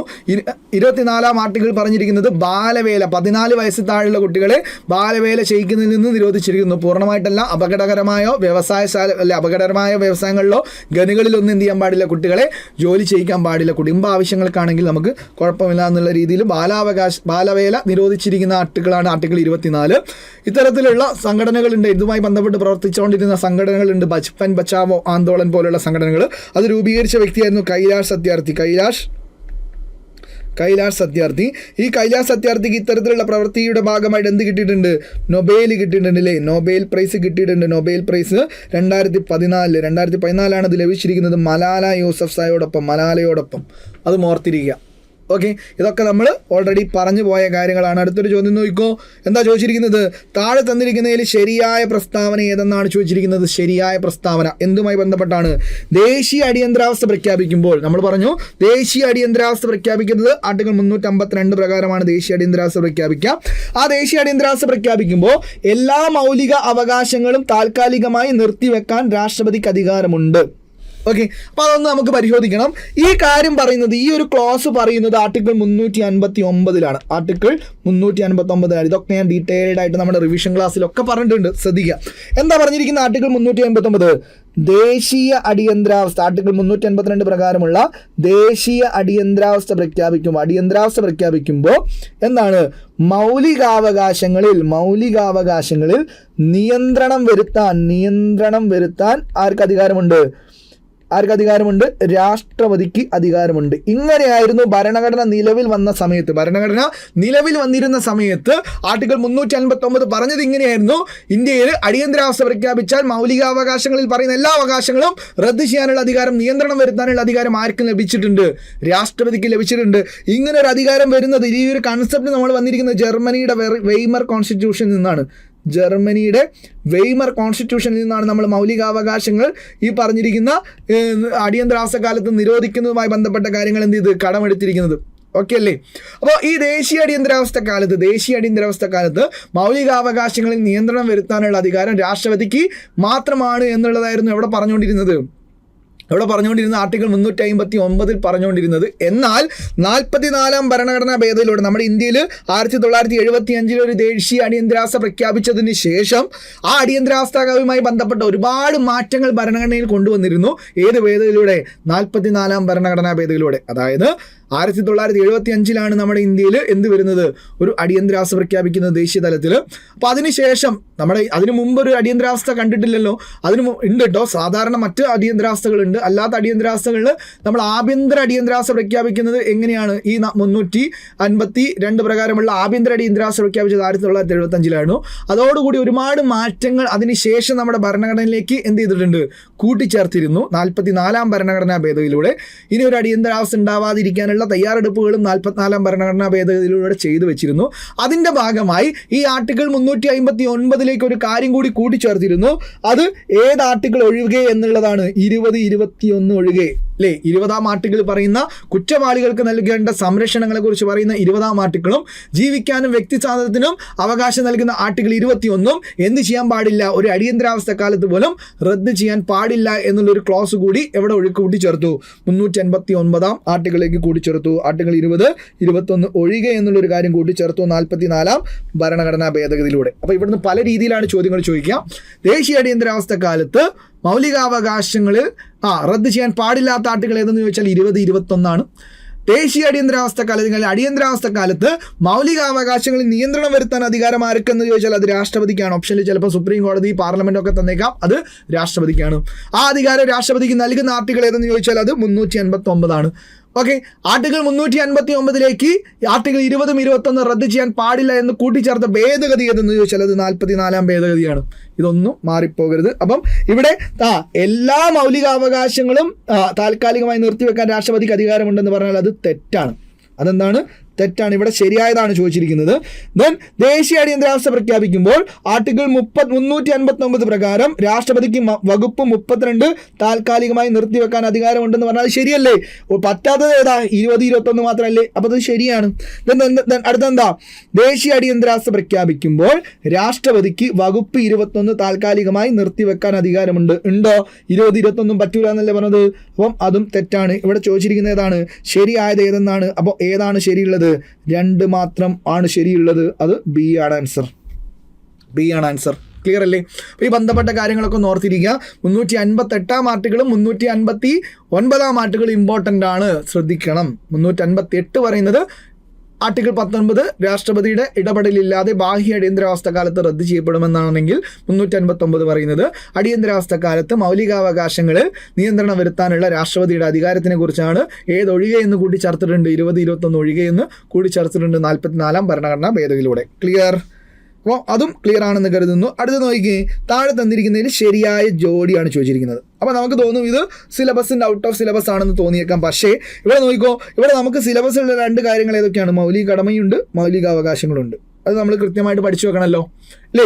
മൗലിക കടമകൾ എന്ന് പറയുമ്പോൾ നമുക്കറിയാം നമ്മുടെ ഭരണഘടനയിലേക്ക് എന്ത് ചെയ്താണ്? കൂട്ടിച്ചേർത്താണല്ലേ? ഏത് ഭേദഗതിയിലൂടെയാ? 42-ാം ഭരണഘടന 42nd ഭേദഗതിയിലെ ഈ ഒരു ഭേദഗതിയിലൂടെ 1976 കൂട്ടിച്ചേർത്ത കാര്യമാണ് എന്ത്? നമ്മുടെ മൗലിക കടമകൾ എന്ന് പറയുന്ന ഭാഗം 4A പെട്ട 51A ആർട്ടിക്കിൾ, അല്ലേ? അപ്പം മൗലിക കടമകൾ ഭരണഘടനയിലേക്ക് കൂട്ടിച്ചേർത്താണ്. അങ്ങനെ കൂട്ടിച്ചേർക്കാൻ വേണ്ടി നിർദ്ദേശിച്ച ഒരു കമ്മിറ്റി ഉണ്ടായിരുന്നു. ആ കമ്മിറ്റിയാണ് സ്വരൺ സിംഗ് കമ്മിറ്റി. ഏത് കമ്മിറ്റിയാണ്? സ്വരൺ സിംഗ് കമ്മിറ്റി. അത് ശരിയല്ലേ? സ്വരൺ സിംഗ് കമ്മിറ്റിയാണ്, വളരെ ശരിയാണ്, അതവിടെ ശരിയാണ്. ഇതിന് അടുത്തെന്താണ്? നമ്മുടെ ഇന്ത്യയിൽ ആദ്യമായിട്ട് നമ്മൾ അവകാശങ്ങൾ വേണമെന്ന് പറഞ്ഞുകൊണ്ട്, നമ്മുടെ രാജ്യത്തുള്ള പൗരന്മാർക്ക് അവകാശങ്ങൾ വേണമെന്ന് പറഞ്ഞുകൊണ്ട് ഒരു അവകാശ പത്രിക, അല്ലേ, മൗലികാവകാശങ്ങളുമായി ബന്ധപ്പെട്ട ഒരു പ്രമേയം ആദ്യമായി തയ്യാറാക്കുന്നത് നെഹ്റു കമ്മിറ്റിയായിരുന്നു 1928. 1928 നെഹ്റു കമ്മിറ്റിയാണ് ഇന്ത്യയിൽ ആദ്യമായിട്ട് പൗരന്മാർക്ക് അവകാശങ്ങൾ വേണമെന്ന് പറഞ്ഞുകൊണ്ട് ഒരു പത്രിക തയ്യാറാക്കുന്നത്, പ്രമേയം തയ്യാറാക്കുന്നത്. ആ കമ്മിറ്റി നെഹ്റു കമ്മിറ്റിയായിരുന്നു. ആ കമ്മിറ്റിയുടെ ചെയർമാൻ ആരായിരുന്നു? മോത്തിലാൽ നെഹ്റു ആയിരുന്നു. മോത്തിലാൽ നെഹ്റു ചെയർമാനായ നെഹ്റു കമ്മിറ്റിയാണ് എന്ത് ചെയ്തത്? ആദ്യമായിട്ട് ഇന്ത്യക്കാർക്ക് അവകാശങ്ങൾ വേണമെന്ന് പറഞ്ഞുകൊണ്ട് ഒരു 19 അവകാശങ്ങൾ തയ്യാറാക്കിക്കൊണ്ട് ബ്രിട്ടീഷുകാർക്ക് നൽകുന്നത്. ഈ അവകാശങ്ങൾ ഞങ്ങൾക്ക് വേണമെന്ന് പറഞ്ഞുകൊണ്ട്. അതായിരുന്നു ഇന്ത്യയിൽ ആദ്യമായിട്ടുള്ള ഒരു ഭരണഘടനാ രൂപീകരണം എന്നുള്ള രീതിയിലുള്ള കൺസെപ്റ്റായിട്ടും കരുതുന്നത്. ഭരണഘടനാ രൂപീകരണമായിട്ട് നമ്മൾ ആദ്യ ചുവടുവയ്പായി കരുതുന്നത് നെഹ്റു കമ്മിറ്റി റിപ്പോർട്ടിനെ തന്നെയാണ്. കാരണം ഇതിലൂടെയാണ് ഇന്ത്യയിൽ ആദ്യമായിട്ട് ഞങ്ങൾക്ക് അവകാശങ്ങൾ വേണമെന്ന് പറഞ്ഞൊരു പ്രഖ്യാപനം നടത്തുന്നത്. ക്ലിയർ? ആ 28 നടന്നിരിക്കുന്ന മോത്തിലാൽ നെഹ്റു കമ്മിറ്റി എന്തുമായി ബന്ധപ്പെട്ടായിരുന്നു? മൗലിക അവകാശങ്ങളുമായി ബന്ധപ്പെട്ടാണ്. ശരിയല്ലേ? ബാക്കി രണ്ടും നമ്മുടെ സിലബസിലില്ല, നമ്മുടെ സിലബസിൽ LGSന്റെ പ്രിലിം സിലബസിലില്ല. അതെന്താണ്? ബൽവന്ത് റായ് മെഹ്ത്ത കമ്മിറ്റി എന്ന് പറയുന്നത് ഒരു സംശയം വേണ്ട, അത് പഞ്ചായത്ത് രാജുമായി ബന്ധപ്പെട്ടാണ്. എന്തുമായി ബന്ധപ്പെട്ടാണ്? പഞ്ചായത്ത് രാജ്, അല്ലേ? പഞ്ചായത്ത് രാജുമായി ബന്ധപ്പെട്ടാണ്. ദെൻ സർക്കാരിയ കമ്മീഷനാണ് എന്തുമായി ബന്ധപ്പെട്ടത്? അത് കേന്ദ്ര സംസ്ഥാന ബന്ധമായി. അത് തിരിച്ചു വരേണ്ടതായിരുന്നു. അപ്പോൾ അത് രണ്ടും തെറ്റാണ്. ഇവിടെ ചോദിച്ചത് ശരിയായ ജോഡി ഏതെന്നാണ്. അത് 2ഉം 4ഉം മാത്രമാണ്. 2ഉം 4ഉം നമ്മുടെ സിലബസിൽ പറഞ്ഞിരിക്കുന്ന കാര്യം മാത്രമാണ്. അത് D ആണ് ആൻസർ. ഓക്കെ, അപ്പോൾ ആ ബന്ധപ്പെട്ട കാര്യങ്ങൾ ഓർത്തിരിക്കുക. 42ാം ഭേദഗതിയിലൂടെ അത് കൂടിച്ചേർത്തത്. 42ാം ഭേദഗതി നടത്താൻ വേണ്ടി ശുപാർശ ചെയ്ത കമ്മിറ്റിയാണ് സ്വരൺ സിംഗ് കമ്മിറ്റി. ഭാഗം 4A ആണ് കൂടിച്ചേർത്തത്. 51A എന്ന് പറയുന്ന ഒരു ആർട്ടിക്കിളും അതിലേക്ക് ആഡ് ചെയ്തിട്ടുണ്ട്. ആദ്യം വന്നപ്പോൾ 10 കടമകളായിരുന്നു, ഇപ്പോൾ അത് 11 ആക്കി ഉയർത്തിയിട്ടുണ്ട്. 11ാമതായി കൂട്ടിച്ചേർത്തത് വിദ്യാഭ്യാസം നൽകുക എന്നുള്ളതാണല്ലേ. കുട്ടികൾക്ക് വിദ്യാഭ്യാസം നൽകേണ്ടത് രക്ഷിതാക്കളുടെ കടമയാണെന്ന് പറഞ്ഞുകൊണ്ട് 86ാം ഭേദഗതിയിലൂടെയാണ് 2002 കൂട്ടിച്ചേർക്കുന്നത്. ഇതും ഓർത്തിരിക്കുക. ഈ പറഞ്ഞിരിക്കുന്ന മൗലിക കടമകളുമായി ബന്ധപ്പെട്ട് എന്തൊക്കെ ചോദിച്ചിട്ടുണ്ട് നോക്കിയേ. ഇന്ത്യയുടെ ഭരണഘടന പ്രകാരം ഓരോ പൗരന്റെയും മൗലിക കർത്തവ്യങ്ങളിൽ ഉൾപ്പെടുന്നവ എന്തൊക്കെയാണ് നമ്മുടെ കടമകൾ എന്നുള്ളത് ഇവിടെ ചോദിച്ചിട്ടുണ്ട്, അല്ലേ? കടമകൾ എന്ന് പറയുന്ന ഒരു ഭാഗത്തു നിന്ന് വന്ന ചോദ്യമാണ്. നമുക്കറിയാം ആദ്യം 10 കടമയായിരുന്നു, ഇപ്പം അത് 11 കടമകളുണ്ട്. ഇവിടെ പറഞ്ഞിരിക്കുന്ന കടമകൾ എന്തൊക്കെയാ? ഭാരതത്തിന്റെ പരമാധികാരവും ഐക്യവും അഖണ്ഡതയും നിലനിർത്തുകയും സംരക്ഷിക്കുകയും ചെയ്യണം, അല്ലേ? വായിച്ചാൽ തന്നെ നമുക്കറിയാം നമ്മുടെ കടമയാണ്. പരമാധികാരവും ഐക്യവും അഖണ്ഡതയൊക്കെ നമ്മൾ എന്ത് ചെയ്യണം? നിലനിർത്തണം. ഞാൻ കൃത്യമായിട്ട് ആ 11 കടമകളും പഠിച്ചു വെക്കാൻ വേണ്ടി പറഞ്ഞിട്ടുണ്ടായിരുന്നു. ക്ലാസ്സിലും പറഞ്ഞിട്ടുണ്ട്, റിവിഷനിലും പറഞ്ഞിട്ടുണ്ട്, എല്ലാത്തിലും പറഞ്ഞ കാര്യമാണ്. ഉറപ്പായിട്ട് ഇവിടുന്ന് ചോദ്യം ചോദിക്കുന്നു പറഞ്ഞാണ് ചോദിച്ചിട്ടുണ്ട്. ഓക്കെ, അപ്പം പരമാധികാരവും ഐക്യവും അഖണ്ഡതയും നിലനിർത്തണം, സംരക്ഷിക്കുകയും ചെയ്യണമെന്ന് പറഞ്ഞിരിക്കുന്നത് ശരിയാണ്, കടമയാണ്. നമ്മുടെ സംസ്കാര സമന്വയത്തിന്റെ സമ്പന്നമായ പാരമ്പര്യത്തെ, നമ്മുടെ സംസ്കാരത്തിന് നമ്മൾ എന്ത് ചെയ്യണം? നമ്മൾ വിലമതിക്കണം. നമ്മൾക്ക് ഒരു ഭാരതീയ സംസ്കാരമുണ്ട്, അതിനെ നമ്മൾ വിലമതിക്കണം എന്നുള്ളത് നമ്മുടെ കടമയാണ്. ദെൻ ശാസ്ത്രീയ കാഴ്ചപ്പാടും മാനവികതയും അന്വേഷണത്തിനും പരിഷ്കരണത്തിനുമുള്ള മനോഭാവം വികസിപ്പിക്കണമെന്ന് പറയുന്നത് നമ്മുടെ കടമയാണ്. പൊതുസ്വത്ത് സംരക്ഷിക്കണം. നമ്മൾ ഒരു കാരണവശാലും പൊതുസ്വത്ത് നശിപ്പിക്കാൻ പാടില്ല, നമ്മളത് സംരക്ഷിക്കണം. അതുപോലെ അക്രമം ഉപേക്ഷിക്കണം എന്ന് പറയുന്നതും നമ്മുടെ ഒരു കടമയാണ്. എല്ലാം കടമയാണ്. അപ്പോൾ ഇവിടെ D ആണ് ആൻസർ. അപ്പോൾ ആ 11 കടമകൾ ടെക്സ്റ്റ് ബുക്കിൽ പറഞ്ഞിട്ടുണ്ട്. തുല്യതാ ടെക്സ്റ്റ് ബുക്കിൽ കൃത്യമായിട്ട് ഓർഡർ വൈസ് ഉണ്ട്. അതിലൊരു വേർഡ് പോലും മാറാതെയാണ് ഇവിടെ തന്നിരിക്കുന്നത്. ഒരു വേർഡ് പോലും അങ്ങോട്ടും ഇങ്ങോട്ടും മാറിയിട്ടില്ല. ഞാനത് കൃത്യമായിട്ട് നിങ്ങളോട് പറഞ്ഞിട്ടുണ്ടായിരുന്നു. ഇവിടെ തന്നെയാണത് വരിക. 11 നിങ്ങൾക്ക് ഇവിടെ ടെക്സ്റ്റ് ബുക്കിൽ പറഞ്ഞിട്ടുണ്ട്. ആ 11 അതുപോലെ തന്നെ ചോദിക്കും. 42ാം ഭേദഗതിയിലൂടെ 1976 കൂട്ടിച്ചേർന്ന മൗലിക കടമകൾ. അതിൽ 1ാമത്തെ കടമയെ പറഞ്ഞിരിക്കുന്നത് നോക്കി, ഭരണഘടനയെ അനുസരിക്കുകയും അതിൻ്റെ ആദർശങ്ങളെയും സ്ഥാപനങ്ങളെയും ദേശീയ പതാക, ദേശീയഗാനത്തിനെയൊക്കെ നമ്മൾ എന്ത് ചെയ്യണം? ആദരിക്കണമെന്ന് പറയുന്ന 51A 51A 4A ഒന്നാമത്തെ കടമയാണ്. രണ്ടാമത്തെ കണ്ട് B എന്നാണ് പറഞ്ഞിരിക്കുന്നത്. എന്താണ്? സ്വാതന്ത്ര്യത്തിന് വേണ്ടിയുള്ള നമ്മുടെ ദേശീയ സമരത്തിന് പ്രചോദനം നൽകിയ മഹനീയ ആദർശങ്ങൾ നമ്മൾ എന്ത് ചെയ്യണം? പരിപോഷിക്കണം. നമ്മുടെ രാജ്യത്ത് ഭരണഘടനയെ നമ്മൾ അനുസരിക്കണം. അതുപോലെ തന്നെ ദേശീയഗാനം, പതാക പോലെ നമ്മളുള്ള കാര്യങ്ങൾ നമ്മൾ അംഗീകരിക്കണം. രണ്ടാമതായി പറഞ്ഞിരിക്കുന്നത് ദേശീയ സമരത്തിന്, സ്വാതന്ത്ര്യ സമരത്തിനൊക്കെ നമ്മൾ നേതൃത്വം കൊടുത്തപ്പോൾ അതിന് നമ്മൾ പിന്തുടർന്ന കുറേ മഹനീയ ആദർശങ്ങളുണ്ട്. ആ ആദർശങ്ങളെ നമ്മൾ പിന്തുടരണം എന്ന് പറയുന്നു. അത് നമ്മുടെ ഒരു കടമയാണ്. ഭാരതത്തിൻ്റെ പരമാധികാരവും ഐക്യവും അഖണ്ഡതയും നിലനിർത്തുകയും സംരക്ഷിക്കുകയും ചെയ്യണമെന്ന് പറയുന്നത് നമ്മുടെ കടമയാണ്. രാജ്യത്തെ കാത്തു സൂക്ഷിക്കുകയും ദേശീയ സേവനം അനുഷ്ഠിക്കാൻ ആവശ്യപ്പെടുമ്പോൾ അനുഷ്ഠിക്കുകയും ചെയ്യണം. രാജ്യത്തിന് കാത്തു സൂക്ഷിക്കുക എന്ന് പറയുന്നത് നമ്മുടെ ഇന്ത്യക്കാരായിട്ടുള്ള ഓരോ പൗരന്മാരുടെയും കടമയാണ്. അതുപോലെ രാഷ്ട്രം എന്തെങ്കിലും സേവനം നമ്മളിൽ നിന്നും ആവശ്യപ്പെടുന്നുണ്ടെങ്കിൽ അത് ചെയ്തു കൊടുക്കുക എന്നുള്ളത് നമ്മുടെ കടമയാണെന്ന് ഇവിടെ പറഞ്ഞിട്ടുണ്ട്. ക്ലിയർ അല്ലേ? അടുത്തൊന്ന് നോക്കിയേ. മതപരവും ഭാഷാപരവും പ്രാദേശികവും വിഭാഗീയവുമായ വൈവിധ്യങ്ങൾക്ക് അതീതമായി ഭാരതത്തിലെ എല്ലാ ജനങ്ങൾക്കിടയിലും സൗഹാർദ്ദപരമായും പൊതുവായ സഹോദര്യ മനോഭാവം പുലർത്തണം. നമ്മുടെ രാജ്യത്ത് പല രീതിയിലുള്ള കൾച്ചറുള്ള ആളുകളുണ്ടല്ലേ? മതമുണ്ട്, ജാതിയുണ്ട്, പല കളറുണ്ട്, പല വിവിധപരമായിട്ടുള്ള കുറേ വൈവിധ്യങ്ങൾ നിറഞ്ഞൊരു രാജ്യമാണ് നമ്മുടെ രാജ്യം. ആ രാജ്യത്തിന് നമ്മൾ എന്ത് ചെയ്യണം? ഒരു രീതിയിലുള്ള ഒരു ഭിന്നിപ്പും നമ്മുടെ രാജ്യത്ത് ഉണ്ടാവാൻ പാടില്ല. എല്ലാവരും നമ്മുടെ സഹോദരന്മാരാണ്, സഹോദരിമാരാണെന്നുള്ള കൺസെപ്റ്റോട് കൂടിയിട്ട് ഒരു രാജ്യമാണ് എന്നുള്ള കൺസെപ്റ്റോട് കൂടി നമ്മൾ മുന്നോട്ട് പോകണം. സാഹോദര്യ മനോഭാവം പുലർത്തണമെന്ന് അത് നമ്മുടെ കടമയാണെന്ന് പറയുന്നുണ്ട്. അതുപോലെ സ്ത്രീകളുടെ അന്തസ്സിന് കുറവ് വരുത്തുന്ന ഒരു കാര്യവും നമ്മുടെ ഭാഗത്ത് നിന്ന് ഉണ്ടാകാൻ പാടില്ല. സ്ത്രീകളുടെ അന്തസ്സിന് കുറവ് വരുത്തുന്ന ആചാരങ്ങൾ നമ്മൾ പരിത്യജിക്കണമെന്ന് പറയുന്നതും എന്താണ്? നമ്മുടെ കടമയാണ്. ദെൻ നമ്മുടെ സംസ്കാര സമന്വയത്തിന് സമ്പന്നമായ പാരമ്പര്യത്തെ, നമ്മുടെ സമ്പന്നമായ പാരമ്പര്യം, ഭാരതീയ പാരമ്പര്യത്തിന് നമ്മൾ വിലമതിക്കണമെന്ന് പറയുന്നുണ്ട് അല്ലേ? അത് നമ്മുടെ കടമയാണ്. ദെൻ വനങ്ങളും തടാകങ്ങളും നദികളും വന്യജീവികളും ഉൾപ്പെടുന്ന പ്രകൃത്യാ ഉള്ള പരിസ്ഥിതി സംരക്ഷിക്കണം. ഒന്നുമില്ല, പരിസ്ഥിതിയുമായി ബന്ധപ്പെട്ട എല്ലാ കാര്യങ്ങളും നമ്മൾ സംരക്ഷിക്കണം. അതും നമ്മുടെ കടമയാണ്. ക്ലിയർ അല്ലേ? അത് നമ്മുടെ കടമയാണെന്ന് പറയുന്നു. ശാസ്ത്രീയ കാഴ്ചപ്പാടും മാനവികതയും അന്വേഷണത്തിനും പരിഷ്കരണത്തിനുമുള്ള മനോഭാവം ഉയർത്തണമെന്ന് പറയുന്നത് നമ്മുടെ കടമയാണ് പറയുന്നുണ്ട്. നമ്മൾ ഇതാണ് എക്സാമിന് ചോദിച്ചിരിക്കുന്ന ഒരു സ്റ്റേറ്റ്മെൻറ്റ്. അടുത്ത നോക്കി. പൊതു സ്വത്ത് പരിരക്ഷിക്കുകയും ശപഥം ചെയ്ത് അക്രമം ഉപേക്ഷിക്കുകയും ചെയ്യുക എന്നുള്ളത് നമ്മുടെ കടമയാണെന്ന് പറയുന്നുണ്ട്. ഓക്കെ, അടുത്ത നോക്കിയേ. 10ാമത്തെ കടമ എന്തായിരുന്നു? രാഷ്ട്രം യജ്ഞത്തിൻ്റെയും ലക്ഷ്യപ്രാപ്തി ഉന്നത തലത്തിലേക്ക് നിരന്തരം ഉയരത്തക്കവണ്ണം വ്യക്തിപരവും കൂട്ടായതുമായ പ്രവർത്തനത്തിൻ്റെ എല്ലാ മണ്ഡലങ്ങളിലും ഉത്കൃഷ്ടതയ്ക്ക് വേണ്ടി അധ്വാനിക്കുക അല്ലേ? രാഷ്ട്രം യജ്ഞത്തിൻ്റെയും ലക്ഷ്യപ്രാപ്തിയുടെയും ഉന്നത തലത്തിലേക്ക് നിരന്തരം ഉയരത്തക്കവണ്ണം, അതായത് നമ്മുടെ സ്വന്തം ആയിട്ടുള്ള നമ്മുടെ കഴിവുകൾ നമ്മൾ വികസിപ്പിക്കുന്നതിലൂടെ യഥാർത്ഥത്തിൽ നമ്മൾക്ക് മാത്രമല്ല രാഷ്ട്രത്തിനും അതിനുള്ള കൃത്യമായ ലക്ഷ്യപ്രാപ്തി അല്ലെങ്കിൽ അഭിമാനം ഉണ്ടാവുന്നുണ്ട്. അപ്പോൾ ഓരോ വ്യക്തിയും അവർക്ക് ആവശ്യമായിട്ടുള്ള വ്യക്തിപരമായതും അതുപോലെ കൂട്ടായതും ഒരു ടീമായിട്ടുള്ളതുമായി ബന്ധപ്പെട്ട പ്രവർത്തനങ്ങൾ, എല്ലാ രീതിയിലുള്ള പ്രവർത്തനങ്ങൾ നമ്മൾ എന്ത് ചെയ്യണം? നല്ല രീതിയിൽ ഉയർത്തി, നല്ല അതിൻ്റേതായിട്ടുള്ള അതിൻ്റേതായ രീതിയിൽ നമ്മൾ ഉയർത്തി കൊണ്ടുവരണം. അങ്ങനെ കൊണ്ടുവരുമ്പോൾ സ്വാഭാവികമായിട്ടും അത് ആർക്ക് ഉന്നതിയിലേക്ക് എത്തിക്കാനും സഹായിക്കും? രാജ്യത്തിന്, ലോകത്തിൻ്റെ ഉന്നതിയിലേക്ക് എത്താൻ വേണ്ടി സഹായിക്കും. ഇപ്പോൾ സഞ്ജു സാംസൺ ഞാൻ പറഞ്ഞിട്ടുണ്ട്, കഴിഞ്ഞ ദിവസം എക്സാമ്പിളായി പറഞ്ഞതാണ്. സഞ്ജു സാംസൺ എന്ന് പറയുന്ന ഒരു വ്യക്തി അയാളുടെ കഴിവ് വികസിപ്പിക്കുന്നതിലൂടെ അയാളുടെ കഴിവ് മാത്രമല്ല അവിടെ ഉയരുന്നത്, രാജ്യത്തിനും അത് അഭിമാനമായി മാറുന്നുണ്ട്. അപ്പോൾ ആ രീതിയിൽ ഓരോ വ്യക്തിയും ഓരോ കൂട്ടമായിട്ടുള്ള പ്രവർത്തനം നമ്മൾ എന്ത് ചെയ്യണം? നല്ല രീതിയിൽ മുന്നോട്ട് കൊണ്ടുപോകണമെന്ന് ഉള്ളത് നമ്മുടെ കടമയാണെന്ന് പറയുന്നുണ്ട്. ഓക്കെ, ക്ലിയർ അല്ലേ? അപ്പം ലാസ്റ്റായിട്ട് പറഞ്ഞിരിക്കുന്ന 11ാമതായി കൂട്ടിച്ചേർത്താണ് 6നും 14നും ഇടയ്ക്ക് പ്രായമുള്ള തൻ്റെ കുട്ടികളോ തൻ്റെ സംരക്ഷണത്തിലുള്ള കുട്ടികൾക്കോ അതത് സംഗതി പോലെ മാതാപിതാക്കളോ രക്ഷകർത്താക്കളോ വിദ്യാഭ്യാസത്തിനുള്ള അവസരങ്ങൾ ഏർപ്പെടുത്തണം. കുട്ടികൾക്ക് 6നും 14 വയസ്സുള്ള കുട്ടികൾക്ക് എന്ത് വേണം? വിദ്യാഭ്യാസത്തിനുള്ള അവസരം ഒരുക്കേണ്ടത് രക്ഷിതാവിൻ്റെ കടമയാണെന്ന് ഇവിടെ 11ാമത്തെ കടമയായിട്ട് 86ാം ഭരണഘടനാ ഭേദഗതിയിലൂടെ 2002 കൂട്ടിച്ചേർത്തിട്ടുണ്ട്. അതും നമ്മൾ പറഞ്ഞതാണ്. അപ്പോൾ ഇതാണ് നമ്മുടെ 11 കടമകൾ. 11ഉം ഓർത്ത് വെച്ചോ, ഇനിയും ചോദിച്ചേക്കാം. then അടുത്ത നോക്കിക്കേ. അടുത്തെന്താ പറഞ്ഞിരിക്കുന്നത്? ഭരണഘടനയുടെ 4A. ഞാൻ ഓൾറെഡി പറഞ്ഞു, നമ്മൾ 42ാം ഭേദഗതിയിലൂടെ കൂട്ടിച്ചേർത്തത് 4A എന്ന് പറയുന്ന ഭാഗമാണ്. അതിലൊരു ആർട്ടിക്കിളും കൂടി ചേർത്തിട്ടുണ്ട് 51A. അന്ന് കൂട്ടിച്ചേർത്തപ്പോൾ 10 ഉണ്ടായിരുന്നുള്ളൂ, ഇപ്പോൾ അത് 11 ഉയർത്തിയിട്ടുണ്ട്. അപ്പം ഭരണഘടന നിലവിൽ വന്ന സമയത്ത് കടമ ഉണ്ടായിരുന്നില്ല. അങ്ങനെ ഒരു സ്റ്റേറ്റ്മെൻറ്റ് വന്നാൽ തെറ്റാണ്. അത് വന്നതെന്നാണ് 1976 ഭേദഗതിയിലൂടെ വന്നത് 77 ജനുവരി 3-നാണ്. 77 ജനുവരി 3-ന് വന്ന സമയത്ത് എത്രയായിരുന്നു? 10 കടമകളെ ഉണ്ടായിരുന്നുള്ളൂ. 11 എന്ന് പറഞ്ഞാൽ അതും തെറ്റാണ്. ഇതിനടുത്ത് നോക്കിക്കോ. വിവരാവകാശം. ഇനി വീണ്ടും വന്നിരിക്കുന്നത് വിവരാവകാശ നിയമവുമായി ബന്ധപ്പെട്ട ഏരിയ എന്നാണ്. നമുക്ക് വിവരാവകാശ നിയമവുമായി ബന്ധപ്പെട്ട് നമ്മൾ ഓൾറെഡി എല്ലാം ഡീറ്റെയിൽ ആയിട്ട് ക്ലാസ് ആയിട്ട് പറഞ്ഞാണ്. അപ്പോൾ വിവരാവകാശം എന്ന് പറയുന്ന ഒരു കൺസെപ്റ്റ് നമ്മുടെ രാജ്യത്ത് വരാൻ വേണ്ടി പ്രവർത്തിച്ച ഒരു സംഘടനയാണ് MKSS എന്ന് പറയുന്ന രാജസ്ഥാൻ കേന്ദ്രീകരിച്ച് പ്രവർത്തിച്ച നമ്മുടെ അല്ലേ, അരുണ റോയിയുടെ നേതൃത്വത്തിൽ ആരംഭിച്ച മസ്ദൂർ കിസാൻ ശക്തി സംഘടന. ഓക്കെ, ഈ സംഘടനയാണ് നമ്മുടെ രാജ്യത്ത് വിവരാവകാശത്തിന് വേണ്ടിയിട്ടുള്ള തുടക്ക കാലഘട്ടത്തിൽ സമരങ്ങൾ നയിക്കുന്നത്. അതിൻ്റെ ഭാഗമായിട്ട് പിന്നീട് നമ്മുടെ രാജ്യത്ത് എന്ത് വരുന്നത്, വിവരാവകാശ നിയമങ്ങളൊക്കെ വരുന്നത്. അല്ലേ, അത് വളരെ ഡീറ്റെയിൽഡ് ആയിട്ട് നമ്മൾ പറഞ്ഞതാണ് വിവരാവകാശ നിയമം. ഓർമ്മയുണ്ടല്ലോ.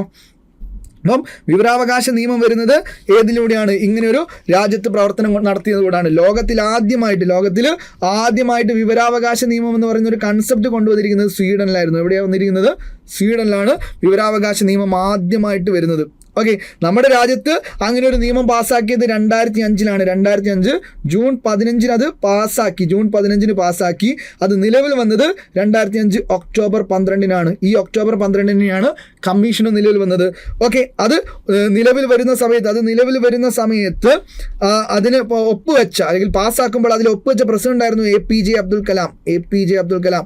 അന്ന് പ്രധാനമന്ത്രി ആരെന്ന് ചോദിച്ചാൽ അത് മൻമോഹൻ സിംഗ് ആയിരുന്നു. പ്രധാനമന്ത്രി മൻമോഹൻ സിംഗ്. ഇതൊക്കെ നമ്മൾ പറഞ്ഞതും ചർച്ച ചെയ്തതുമാണ്. മൻമോഹൻ സിംഗ് ആയിരുന്നു അന്ന് ഉണ്ടായിരുന്നത്. ഓക്കെ അല്ലേ. അപ്പോൾ ആദ്യമായിട്ട് ഒരു ലോകത്ത് ഈ പറഞ്ഞിരിക്കുന്ന നിയമം വന്നിരിക്കുന്നത് സ്വീഡനിലായിരുന്നു. ജനാധിപത്യത്തിൻ്റെ സൂര്യ തേജസ് എന്നറിയപ്പെടുന്ന നിയമമാണ് ഈ പറഞ്ഞിരിക്കുന്ന വിവരാവകാശ നിയമം എന്ന് പറയുന്നത്. ഓക്കെ, അത് വരാൻ കാരണമായ സംഘടന ഏതെന്ന് ചോദിച്ചാൽ ഒരു സംശയം വേണ്ട, അത് മസ്ദൂർ കിസാൻ ശക്തി സംഘടന ആണ്. ഓക്കെ, അതുവരെ നമ്മുടെ രാജ്യത്തുണ്ടായിരുന്ന നിയമം ഫ്രീഡം ഓഫ് ഇൻഫർമേഷൻ ആക്ട് 2002 എന്നുള്ളതാണ്. ആ നിയമം അവസാനിപ്പിച്ചുകൊണ്ടാണ് വിവരാവകാശ നിയമം നമ്മുടെ രാജ്യത്ത് നടപ്പിലാക്കുന്നത്. ഓക്കെ അല്ലേ. ഇത്രയും കാര്യങ്ങൾ ക്ലിയർ അല്ലേ? ഓക്കെ, ദെൻ അടുത്ത നോക്കിക്കോ. അടുത്ത എന്താണ്? സംസ്ഥാന വിവരാവകാശ കമ്മീഷൻ ആരെന്നാണ് ചോദിച്ചിരിക്കുന്നത്. നിലവിലെ സംസ്ഥാന വിവരാവകാശ കമ്മീഷൻ ആരെന്ന് ചോദിച്ചാൽ ഒരു സംശയം വേണ്ട, അതാരാണ്? വി ഹരിനായരാണ്. ആദ്യത്തെ അല്ല, നിലവിലുള്ള വിവരാവകാശ കമ്മീഷൻ എന്ന് പറയുന്നത് ആരാണ് മുഖ്യ വിവരാവകാശ കമ്മീഷൻ എന്ന് പറയുന്നത്? അത് വി ഹരിനായർ. ഓക്കെ, അത് മാറിപ്പോകരുത്. നിലവിലുള്ളത് ആരാണ്? വി ഹരിനായരായിരുന്നു. അതിനു മുമ്പ് ആദ്യമായിട്ട് വന്നിരിക്കുന്ന ആരായിരുന്നു? ആദ്യത്തെ ആള് പാലാട്ട് മോഹൻദാസ് ആണ്. കേരളത്തിലെ ആദ്യത്തെ ആള് പാലാട്ട് മോഹൻദാസ് ആണ്. ക്ലിയർ ആണ്? പാലാട്ട് മോഹൻദാസ് ആയിരുന്നു ആദ്യത്തെ ആളെന്ന് പറയുന്നത്. നിലവിൽ കേന്ദ്ര തലത്തിലുള്ള രാജ്കുമാർ ഗോയൽ ആണെന്നുള്ളതും നമ്മൾ പഠിച്ചു വെക്കണം. രാജ്കുമാർ ഗോയലാണ് കേന്ദ്ര തലത്തിൽ ആദ്യത്തെ നിലവിലുള്ള ആള്. ഓക്കെ, ആദ്യത്തെ കേന്ദ്രത്തിലുള്ളത് വജാഹത്ത് ഹബീബുള്ളയായിരുന്നു. കേന്ദ്രത്തിൽ ആദ്യത്തേത് വജാഹത്ത് ഹബീബുള്ളയാണ്. വജാഹത്ത് ഹബീബുള്ള. ഇവിടെ നിലവിലുള്ളത് അന്ന് ഇപ്പോൾ രാജ്കുമാർ ഗോയലാണ് നിലവിലുള്ള വിവരാവകാശ കമ്മീഷണർ. ഇത്രയും ക്ലിയർ അല്ലേ? ഇതൊക്കെ നമ്മൾ ഓൾറെഡി കഴിഞ്ഞ ക്ലാസ്സുകളിലൊക്കെ ആയിട്ട് പറഞ്ഞു പോയതാണ്. ഇതിനടുത്ത് നോക്കിക്കേ, വിവരാവകാശ കമ്മീഷൻ ആദ്യമായി നടപ്പിലാക്കിയ രാജ്യമാണ് സ്വീഡൻ. നമ്മളിപ്പോൾ പറഞ്ഞേ ഉള്ളൂ, ഇന്ത്യ അല്ല, അത് സ്വീഡനാണ്. ഇതിനടുത്ത് എന്താണ്? വിവരാവകാശ കമ്മീഷനുമായി തെറ്റായ പ്രസ്താവനയാണ് ചോദിച്ചിരിക്കുന്നത്. രാജസ്ഥാനിലെ മസ്ദൂർ കിസാൻ ശക്തി സംഘടന എന്ന സംഘടനയുടെ പ്രവർത്തനങ്ങളാണ് വിവരാവകാശ നിയമനിർമ്മാണത്തിലേക്ക് നയിച്ചത്. ശരിയല്ലേ? നമ്മളിപ്പോൾ പറഞ്ഞതേ ഉള്ളൂ. പൊതുസ്ഥാപനങ്ങളുടെ കൈവശമുള്ള വിവരങ്ങൾ ആവശ്യപ്പെടുന്ന പക്ഷം പൗരന്മാർക്ക് ലഭ്യമാകുന്നു. പൊതുസ്ഥാപനങ്ങളുടെ കൈവശമുള്ള ഒരു വിവരം, പൊതുസ്ഥാപനം എന്ന് പറഞ്ഞാൽ സർക്കാർ സ്ഥാപനങ്ങളിലുള്ള ഒരു വിവരം ഒരു പൗരൻ അപേക്ഷിക്കുന്ന പക്ഷം അയാൾക്ക് ലഭ്യമാകുന്ന നിയമമാണ് ഇത് വിവരാവകാശ നിയമം എന്ന് പറയുന്നത്. നമ്മൾ എവിടെ നിന്നാണോ നമുക്ക് അപേക്ഷ ലഭിക്കേണ്ടത് അല്ലെങ്കിൽ വിവരം ലഭിക്കേണ്ടത് അവിടെയാണ് നമ്മൾ അപേക്ഷ കൊടുക്കേണ്ടത്. അവിടെ നമുക്ക് 2 ഉദ്യോഗസ്ഥന്മാരാണ് ഉണ്ടാവുക. ഒന്ന് പബ്ലിക് ഇൻഫർമേഷൻ ഓഫീസറും അതുപോലെ അസിസ്റ്റന്റ് പബ്ലിക് ഇൻഫർമേഷൻ ഓഫീസറും. അവർക്കാണ് നമ്മൾ അപേക്ഷ സമർപ്പിക്കേണ്ടത്. ക്ലിയർ ആണ്? ദെൻ കോടതി പരിഗണനയിലുള്ള വിവരങ്ങൾ, വ്യക്തികളുടെ ജീവനും സുരക്ഷയും ഭീഷണിയാകുന്ന വിവരങ്ങളൊന്നും ചെയ്യാൻ പാടില്ല, വെളിപ്പെടുത്താൻ പാടില്ല എന്ന് നമ്മൾ കൃത്യമായിട്ട് പഠിച്ചതാണ് അല്ലേ? അപ്പം കോടതിയുടെ പരിഗണനയുള്ള ഒരു വിവരം അല്ലെങ്കിൽ ഒരാളുടെ ജീവനെയോ വ്യക്തി സ്വാതന്ത്ര്യത്തിനോ ബാധിക്കുന്ന വിവരങ്ങളൊന്നും എന്ത് ചെയ്യാൻ പാടില്ല, പുറത്ത് നൽകാൻ പാടില്ല. രാജ്യത്തിൻ്റെ സുരക്ഷയെ ബാധിക്കുന്ന വിവരങ്ങൾ നമ്മൾ എന്ത് ചെയ്യാൻ പാടില്ല, പുറത്തേക്ക് ലഭിക്കാറില്ല അല്ലേ? രാജ്യത്തിൻ്റെ സുരക്ഷയെ ബാധിക്കുന്ന, രാജ്യത്തിൻ്റെ അഖണ്ഡതയെ ബാധിക്കുന്ന രാജ്യസുരക്ഷ, അതുപോലെ തന്നെ അഖണ്ഡത, അതുപോലെ വ്യക്തി സ്വാതന്ത്ര്യത്തിനെ ബാധിക്കുന്ന, ജീവനെ ബാധിക്കുന്ന, കോടതിയുടെ പരിഗണനയിലുള്ള അല്ലേ, അങ്ങനെ കാര്യങ്ങളിലൊന്നും ബന്ധപ്പെട്ട വിവരങ്ങൾ എന്ത് ചെയ്യാൻ പാടില്ല, പുറത്തേക്ക് ലഭിക്കാറില്ല. അത് കുറ്റവാളികളെ പിടികൂടുന്നതിനും അന്വേഷണത്തിനെ ബാധിക്കുന്നതുമായി ബന്ധപ്പെട്ട വിവരങ്ങൾ പുറത്തേക്ക് വിടാറില്ല. ഓക്കെ, ഇതൊക്കെ നമ്മൾ പറഞ്ഞതാണ്. രഹസ്യ മന്ത്രിസഭാ രേഖകൾ നമ്മൾ പുറത്തേക്ക് വിടാറില്ല. അപ്പോൾ അതൊക്കെ എന്ത് ചെയ്യാൻ പാടില്ല, അതൊന്നും ലഭിക്കില്ല. അതല്ലാത്ത വിവരങ്ങളൊക്കെ ലഭിക്കുന്നതാണ് ഏത് വിവരാവകാശ നിയമം എന്ന് പറയുന്നത്. അതിൽ ഏതെങ്കിലും ഒരു ഉദ്യോഗസ്ഥൻ എന്താണ് തൃപ്തികരമല്ലാത്ത വിവരം നൽകുന്നതിന് കമ്മീഷന് ബോധ്യപ്പെട്ടാൽ വിവരം നൽകുന്നത് വരെയുള്ള ഉദ്യോഗസ്ഥരിൽ നിന്നും 150 രൂപയല്ല 250 മുതൽ 25,000 രൂപ വരെ എന്ത് ചെയ്യാം, ഈടാക്കാം എന്നുള്ളതും നമ്മൾ പറഞ്ഞതാണ്. ഓക്കെയാണ്. ഇത്രയും കാര്യങ്ങളൊക്കെ നമ്മൾ കഴിഞ്ഞ ക്ലാസ്സിൽ മാരത്തോണിൽ വരെ നമ്മൾ ചർച്ച ചെയ്ത കാര്യമാണ്. അതും കിട്ടിയിട്ടുണ്ടെന്ന് കരുതുന്നു. ദെൻ സർവാ ഭവന്തു സുഖിന. സർവാ ഭവന്തു സുഖിന എന്ന് പറയുന്നത് ഏതിൻ്റെയാണ്? മനുഷ്യാവകാശ കമ്മീഷൻ്റെ ആണ്. മനുഷ്യാവകാശ കമ്മീഷനുമായി ബന്ധപ്പെട്ട കാര്യമാണ്. അതിൻ്റെ ആപ്തവാക്യമാണ് ഈ പറഞ്ഞിരിക്കുന്ന സർവാ ഭവന്തു സുഖിന എന്ന് പറയുന്നത്. ദേശീയ മനുഷ്യാവകാശ commission, national human right commission, NHRC എന്നാണ് പറയുക, ഷോർട്ടായിട്ടാണ് കൊടുത്തിരിക്കുന്നത്. ഓക്കെ, അപ്പോൾ ഇവിടെ പറഞ്ഞിരിക്കുന്നത് ദേശീയ മനുഷ്യാവകാശ കമ്മീഷനാണ്. ദേശീയ മനുഷ്യാവകാശ കമ്മീഷൻ 1993 ഒക്ടോബർ 12 ഇങ്ങനെ ഒരു കമ്മീഷൻ നമ്മുടെ രാജ്യത്ത് വരുന്നത്. ഓക്കെ, അതിൻ്റെ ആസ്ഥാനം എന്ന് പറയുന്നത് നമ്മൾ പറഞ്ഞതാണ് മാനവ് അധികാർ ഭവൻ എന്നതാണ് അതിൻ്റെ ആസ്ഥാനം എന്നുള്ളത് അല്ലേ. ഇതൊക്കെ നമ്മൾ പറഞ്ഞാണ്. അപ്പോൾ അതിൻ്റെ ആപ്തവാക്യമാണ് സർവ ഭവന്തു സുഖിന എന്ന് പറഞ്ഞത്. അതും നമ്മൾ ഡീറ്റെയിൽഡ് ആയിട്ട് ക്ലാസ്സിൽ പറഞ്ഞാണ്. മനുഷ്യാവകാശ കമ്മീഷനെ ബന്ധപ്പെട്ട കംപ്ലീറ്റ് ഡീറ്റെയിൽസ് നമ്മൾ പഠിച്ചു വെച്ചതുമാണ്. ഒരു കാര്യമില്ലല്ലോ, ഒരു കുഴപ്പമില്ലല്ലോ. ക്ലിയർ അല്ലേ? നമുക്ക് ക്ലിയർ ആയിട്ട് നമുക്ക് എക്സാമിന് മാർക്ക് ചെയ്യാൻ പറ്റുന്ന, സ്കോർ ചെയ്യാൻ പറ്റുന്ന ഒരു ഭാഗം തന്നെയായിരുന്നു ഇത്. ദെൻ അടുത്ത് നോക്കിയേ, അധികാരങ്ങളിൽ പെടുന്നതാണ്. അധികാരങ്ങളിൽ പെടുന്നത് ഏതെല്ലാം എന്നാണ് ചോദിച്ചിരിക്കുന്നത്.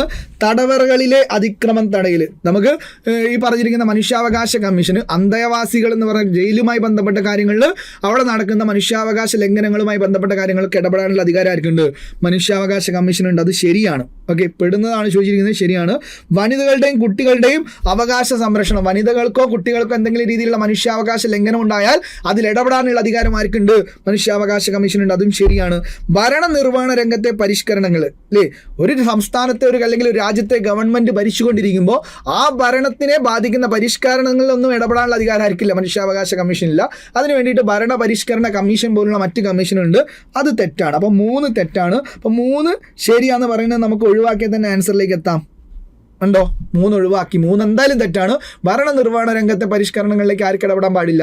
മനുഷ്യാവകാശ കമ്മീഷന് ഇടപെടാൻ പറ്റുന്നില്ല. അപ്പോൾ അത് തെറ്റാണ്. അപ്പം 1, 2, 4 എന്നുള്ള ഓപ്ഷനാണ് ഇവിടെ ശരിയായിട്ടുള്ളത്. അതുപോലെ നിങ്ങൾ അറിഞ്ഞിരിക്കേണ്ടത് മനുഷ്യാവകാശ കമ്മീഷൻ എന്ന് പറയുന്നത് എന്താണ്? ഒരു സിവിൽ കോടതിയുടെ അധികാരത്തോടെ പ്രവർത്തിക്കുന്ന, സിവിൽ കോടതിയുടെ അധികാരത്തോടു കൂടി പ്രവർത്തിക്കുന്ന ഒരു സ്ഥാപനമാണ് ഏത്? മനുഷ്യാവകാശ കമ്മീഷൻ. അതുകൊണ്ട് ഒരു ക്വാസി ജുഡീഷ്യൽ, അർദ്ധ നീതിന്യായ വിഭാഗം എന്നാണ് മനുഷ്യാവകാശ കമ്മീഷനെ പറയുന്നത്. ഓർത്തിരിക്കുക. അങ്ങനെ പറഞ്ഞു കഴിഞ്ഞാൽ എന്താണ്? മനുഷ്യാവകാശ മേഖലകളുമായി ബന്ധപ്പെട്ട എന്തെങ്കിലും പ്രശ്നങ്ങളോ പരാതികളോ ലഭിച്ചു കഴിഞ്ഞാൽ നേരിട്ടോ അല്ലെങ്കിൽ പരാതി സ്വീകരിച്ചുകൊണ്ടോ എന്ത് ചെയ്യാം? ഒരു വിഷയത്തിനകത്ത് മനുഷ്യാവകാശ കമ്മീഷൻ ഇടപെടാം. അതുമായി ബന്ധപ്പെട്ട ആളുകളെ സമൻസ് അയച്ചുകൊണ്ട് ഹാജരാവാൻ നിർബന്ധിക്കാം. അതുപോലെ അവരിൽ നിന്ന് മൊഴികൾ രേഖപ്പെടുത്താം. ആ കേസുമായി ബന്ധപ്പെട്ട എന്ത് രേഖകളും ഏത് കോടതിയിൽ നിന്നും നേടിയെടുക്കാനും, കോടതിയിൽ നിന്നോ സർക്കാർ സ്ഥാപനങ്ങളിൽ നിന്നും നേടിയെടുക്കാനും എന്തുണ്ട്? ഈ പറഞ്ഞിരിക്കുന്ന മനുഷ്യാവകാശ കമ്മീഷന് അധികാരമുണ്ടെന്ന് ഓർത്തിരിക്കുക. ഓക്കെ, അതൊരു സിവിൽ കോടതിയുടെ അധികാര പരിധിയോടുകൂടി പ്രവർത്തിക്കുന്ന സ്ഥാപനമാണ്. ഇതൊക്കെ നമ്മൾ പറഞ്ഞതാണ്. അതും നിങ്ങൾക്ക് ഈസി ആയിട്ട് സ്കോർ ചെയ്യാൻ പറ്റുന്ന ഒരു ചോദ്യമായിരുന്നു. ദേശീയ മനുഷ്യാവകാശ കമ്മീഷൻ്റെ ഇപ്പോഴത്തെ സെക്രട്ടറി ജനറൽ നമ്മൾ പറഞ്ഞിട്ടുണ്ട് 6 അംഗങ്ങളും ഒരു സെക്രട്ടറി ജനറലും 7 എക്സ് ഒഫീഷ്യോ അംഗങ്ങളും ഉൾപ്പെടുന്നതാണ് നമ്മുടെ മനുഷ്യാവകാശ കമ്മീഷൻ എന്ന് പറയുന്നത്. അതിൽ ആദ്യത്തെ ആളായിരുന്നു നമ്മുടെ ദേശീയ മനുഷ്യാവകാശ കമ്മീഷന്റെ സെക്രട്ടറി ജനറൽ. ആദ്യത്തെ ആളായിരുന്നു RV പിള്ള എന്ന് പറയുന്നത്. നിലവിലുള്ള ആളാണ് ഭരത്ലാൽ. നിലവിലുള്ളത് ഭരത്ലാലാണ്, ശ്രദ്ധിച്ചു വെക്കണം. മനുഷ്യാവകാശ കമ്മീഷന്റെ ചീഫ് എക്സിക്യൂട്ടീവ് ഓഫീസർ, കാര്യനിർവഹണ ഉദ്യോഗസ്ഥനാണ് സെക്രട്ടറി ജനറൽ. ഓക്കെ, ഒരു ചോദ്യം കൂടിയാണ് നമുക്ക് ഇവിടുന്ന് ഈ ഒരു രീതിയിൽ നിന്ന് 2 രീതി ചോദ്യങ്ങളാണ് വന്നിരിക്കുന്നത്. താഴെ തന്നിരിക്കുന്ന ശരിയായ പ്രസ്താവന ഏതെന്നാണ്? ഗംഗാ ഡോൾഫിനെ ഇന്ത്യയുടെ ദേശീയ ജലജീവിയായി പ്രഖ്യാപിച്ചത് 2009 ഒക്ടോബർ 5 വളരെ ശരിയാണ്. ഗംഗാ ഡോൾഫിൻ അരുണാചൽ പ്രദേശിൻ്റെ ഔദ്യോഗിക ജലജീവി എന്ന് പറഞ്ഞാൽ അത് തെറ്റാണ്. പിന്നീട് നമ്മുടെ ആസാമിൻ്റെ ഉത്തർപ്രദേശിൻ്റെ ഒക്കെ ആയിട്ട് പ്രഖ്യാപിച്ചിട്ടുണ്ട്, അരുണാചൽ പ്രദേശിൻ്റെ ആയിട്ടില്ല. ഗംഗാ ഡോൾഫിൻ, സുസു, ഹിഹു എന്നീ പേരുകൾ അറിയപ്പെടുന്നു എന്ന് പറഞ്ഞാൽ അതും ശരിയാണ്. അവിടെ എന്ത് ചെയ്യുന്നുണ്ട്? ഗംഗാ ഡോൾഫിൻ ഇങ്ങനെ അറിയാറുണ്ട്. കുറച്ചുകൂടി ഡീറ്റെയിൽഡ് ആയിട്ടാണ് ഈ ഒരു ചോദ്യം വന്നിരിക്കുന്നത്. അപ്പോൾ ഇവിടെ ശരിയായിട്ടുള്ളത് ഏതൊക്കെയാണ്? 1, 3 മാത്രമാണ് ശരിയായിട്ടുള്ളത്. 1, 3 ആണ് ശരി. ഡി ആണ് ഇവിടെ ആൻസർ ആയിട്ട് വന്നിരിക്കുന്നത്. മറ്റ് കാര്യങ്ങളെക്കുറിച്ചൊക്കെയുള്ള പതാകകളെക്കുറിച്ചും മറ്റ് ജീവികളെക്കുറിച്ചും പൈതൃക മൃഗത്തിനെ കുറിച്ചൊക്കെ നമ്മൾ ഡീറ്റെയിൽഡ് ആയിട്ട് തന്നെ മാരത്തോണിലൊക്കെ ചർച്ച ചെയ്തതാണ്. ഭരണഘടനാ നിർമ്മാണ സഭ ഔദ്യോഗികമായിട്ട് ദേശീയ പതാക അംഗീകരിച്ച ദിവസം എന്ന് ചോദിച്ചാൽ അത് ജൂലൈ 22 ദേശീയ പതാക അംഗീകരിച്ചത്. 47 ജൂലൈ 22. ഗാനവും ഗീതവും അംഗീകരിച്ചത് ജനുവരി 24 1950 ഓർത്തിരിക്കണം. 1950 ജനുവരി 24 ദേശീയ ഗാനവും ഗീതവും അംഗീകരിച്ചത് എന്നത് ഇതിൻ്റെ കൂടെ ഓർത്തിരിക്കുക. ജനുവരി 26 ദേശീയ ചിഹ്നം അംഗീകരിച്ചത്. ഓക്കെ, ദേശീയ ചിഹ്നം അംഗീകരിച്ചത്. ജമ്മു കാശ്മീരിന് പ്രത്യേക പദവി നൽകിയിരിക്കുന്ന 370 വകുപ്പ് റദ്ദാക്കിയത് എന്നുള്ളൊരു ചോദ്യം മാത്രമാണ് ഇതിൻ്റെ ഒരു പുറത്തുനിന്ന് വന്നിരിക്കുന്ന ഒരു ചോദ്യം. അത് ആ രീതിയിൽ കണക്കാക്കേണ്ട ചോദ്യം തന്നെയാണ്. അത് എന്നാണ് 2019 ഓഗസ്റ്റ് 5 ഈ പറഞ്ഞിരിക്കുന്ന ജമ്മു കാശ്മീരിൻ്റെ പ്രത്യേക പദവി നമ്മുടെ ഔട്ട് ഓഫ് സിലബസ് എന്ന് കരുതാവുന്ന ഒരു ചോദ്യം ഇത് മാത്രമേ ഉള്ളൂ. പക്ഷേ അത് ഭരണഘടനയുടെ അടിസ്ഥാന വിവരവുമായി ബന്ധപ്പെട്ട് അറിഞ്ഞിരിക്കേണ്ട ഒരു കാര്യമാണ്. അപ്പോൾ ഇത്രയും കാര്യങ്ങളാണ് നമ്മുടെ ഈ പറഞ്ഞിരിക്കുന്ന 2 ടേമിൽ നിന്ന് വന്നിരിക്കുന്ന ക്വസ്റ്റ്യൻസ് ആയിട്ട് വന്നിരിക്കുന്നത് അല്ലേ. 2 ടേമാണ് നടന്നിരിക്കുന്നത്. അതിൽ ഒന്നാമത്തെ ടേം മാത്രമേ നമ്മുടെ PSC അംഗീകരിച്ചിട്ടുള്ളൂ, രണ്ടാമത്തെ നടത്താൻ വേണ്ടി സാധിച്ചിട്ടില്ല. അപ്പോൾ ആ ഭാഗത്തു നിന്നുള്ള ചോദ്യങ്ങൾ കൂടി ഇൻക്ലൂഡ് ചെയ്തിട്ടുള്ള ഒരു റിവിഷനാണ് ഞാൻ ഈ ക്ലാസ്സിൽ എടുത്തിരിക്കുന്നത്. അപ്പോൾ നിങ്ങൾക്ക് കാര്യമായിട്ടുള്ള ഗുണം ഇതിൽ നിന്ന് ഉണ്ടാവുമെന്ന് ഉറപ്പാണ്. കാരണം ഇതുമായി ബന്ധപ്പെട്ടുള്ള ക്വസ്റ്റ്യൻ തന്നെയായിരിക്കും അടുത്ത 2 ഇനി 2 അല്ല 3 നടക്കാൻ ചാൻസ് ഉണ്ട്. അപ്പം അതിലൊക്കെ നിങ്ങൾക്ക് ഇത് ഉപകാരമാവട്ടെ എന്ന് മാത്രം പറഞ്ഞുകൊണ്ട് നമ്മുടെ റിവിഷൻ ക്ലാസ്സുകളും മാരത്തോണും ഇതുപോലെയുള്ള എല്ലാ കാര്യങ്ങളും കേട്ടുകൊണ്ട് മാത്രം നിങ്ങൾ എക്സാം ഹാളിലേക്ക് പോവുക. എല്ലാ കാര്യങ്ങളും ഇവിടെ നിന്ന് തന്നെ കിട്ടും. നിങ്ങൾക്ക് എക്സാമിന് പാസ്സാവേണ്ട മാർക്കും ഇവിടുന്ന് മാത്രം ലഭിക്കുമെന്ന് പറഞ്ഞ് നമുക്ക് വീണ്ടും കാണാമെന്ന് പറഞ്ഞ് നിർത്തുന്നു. താങ്ക്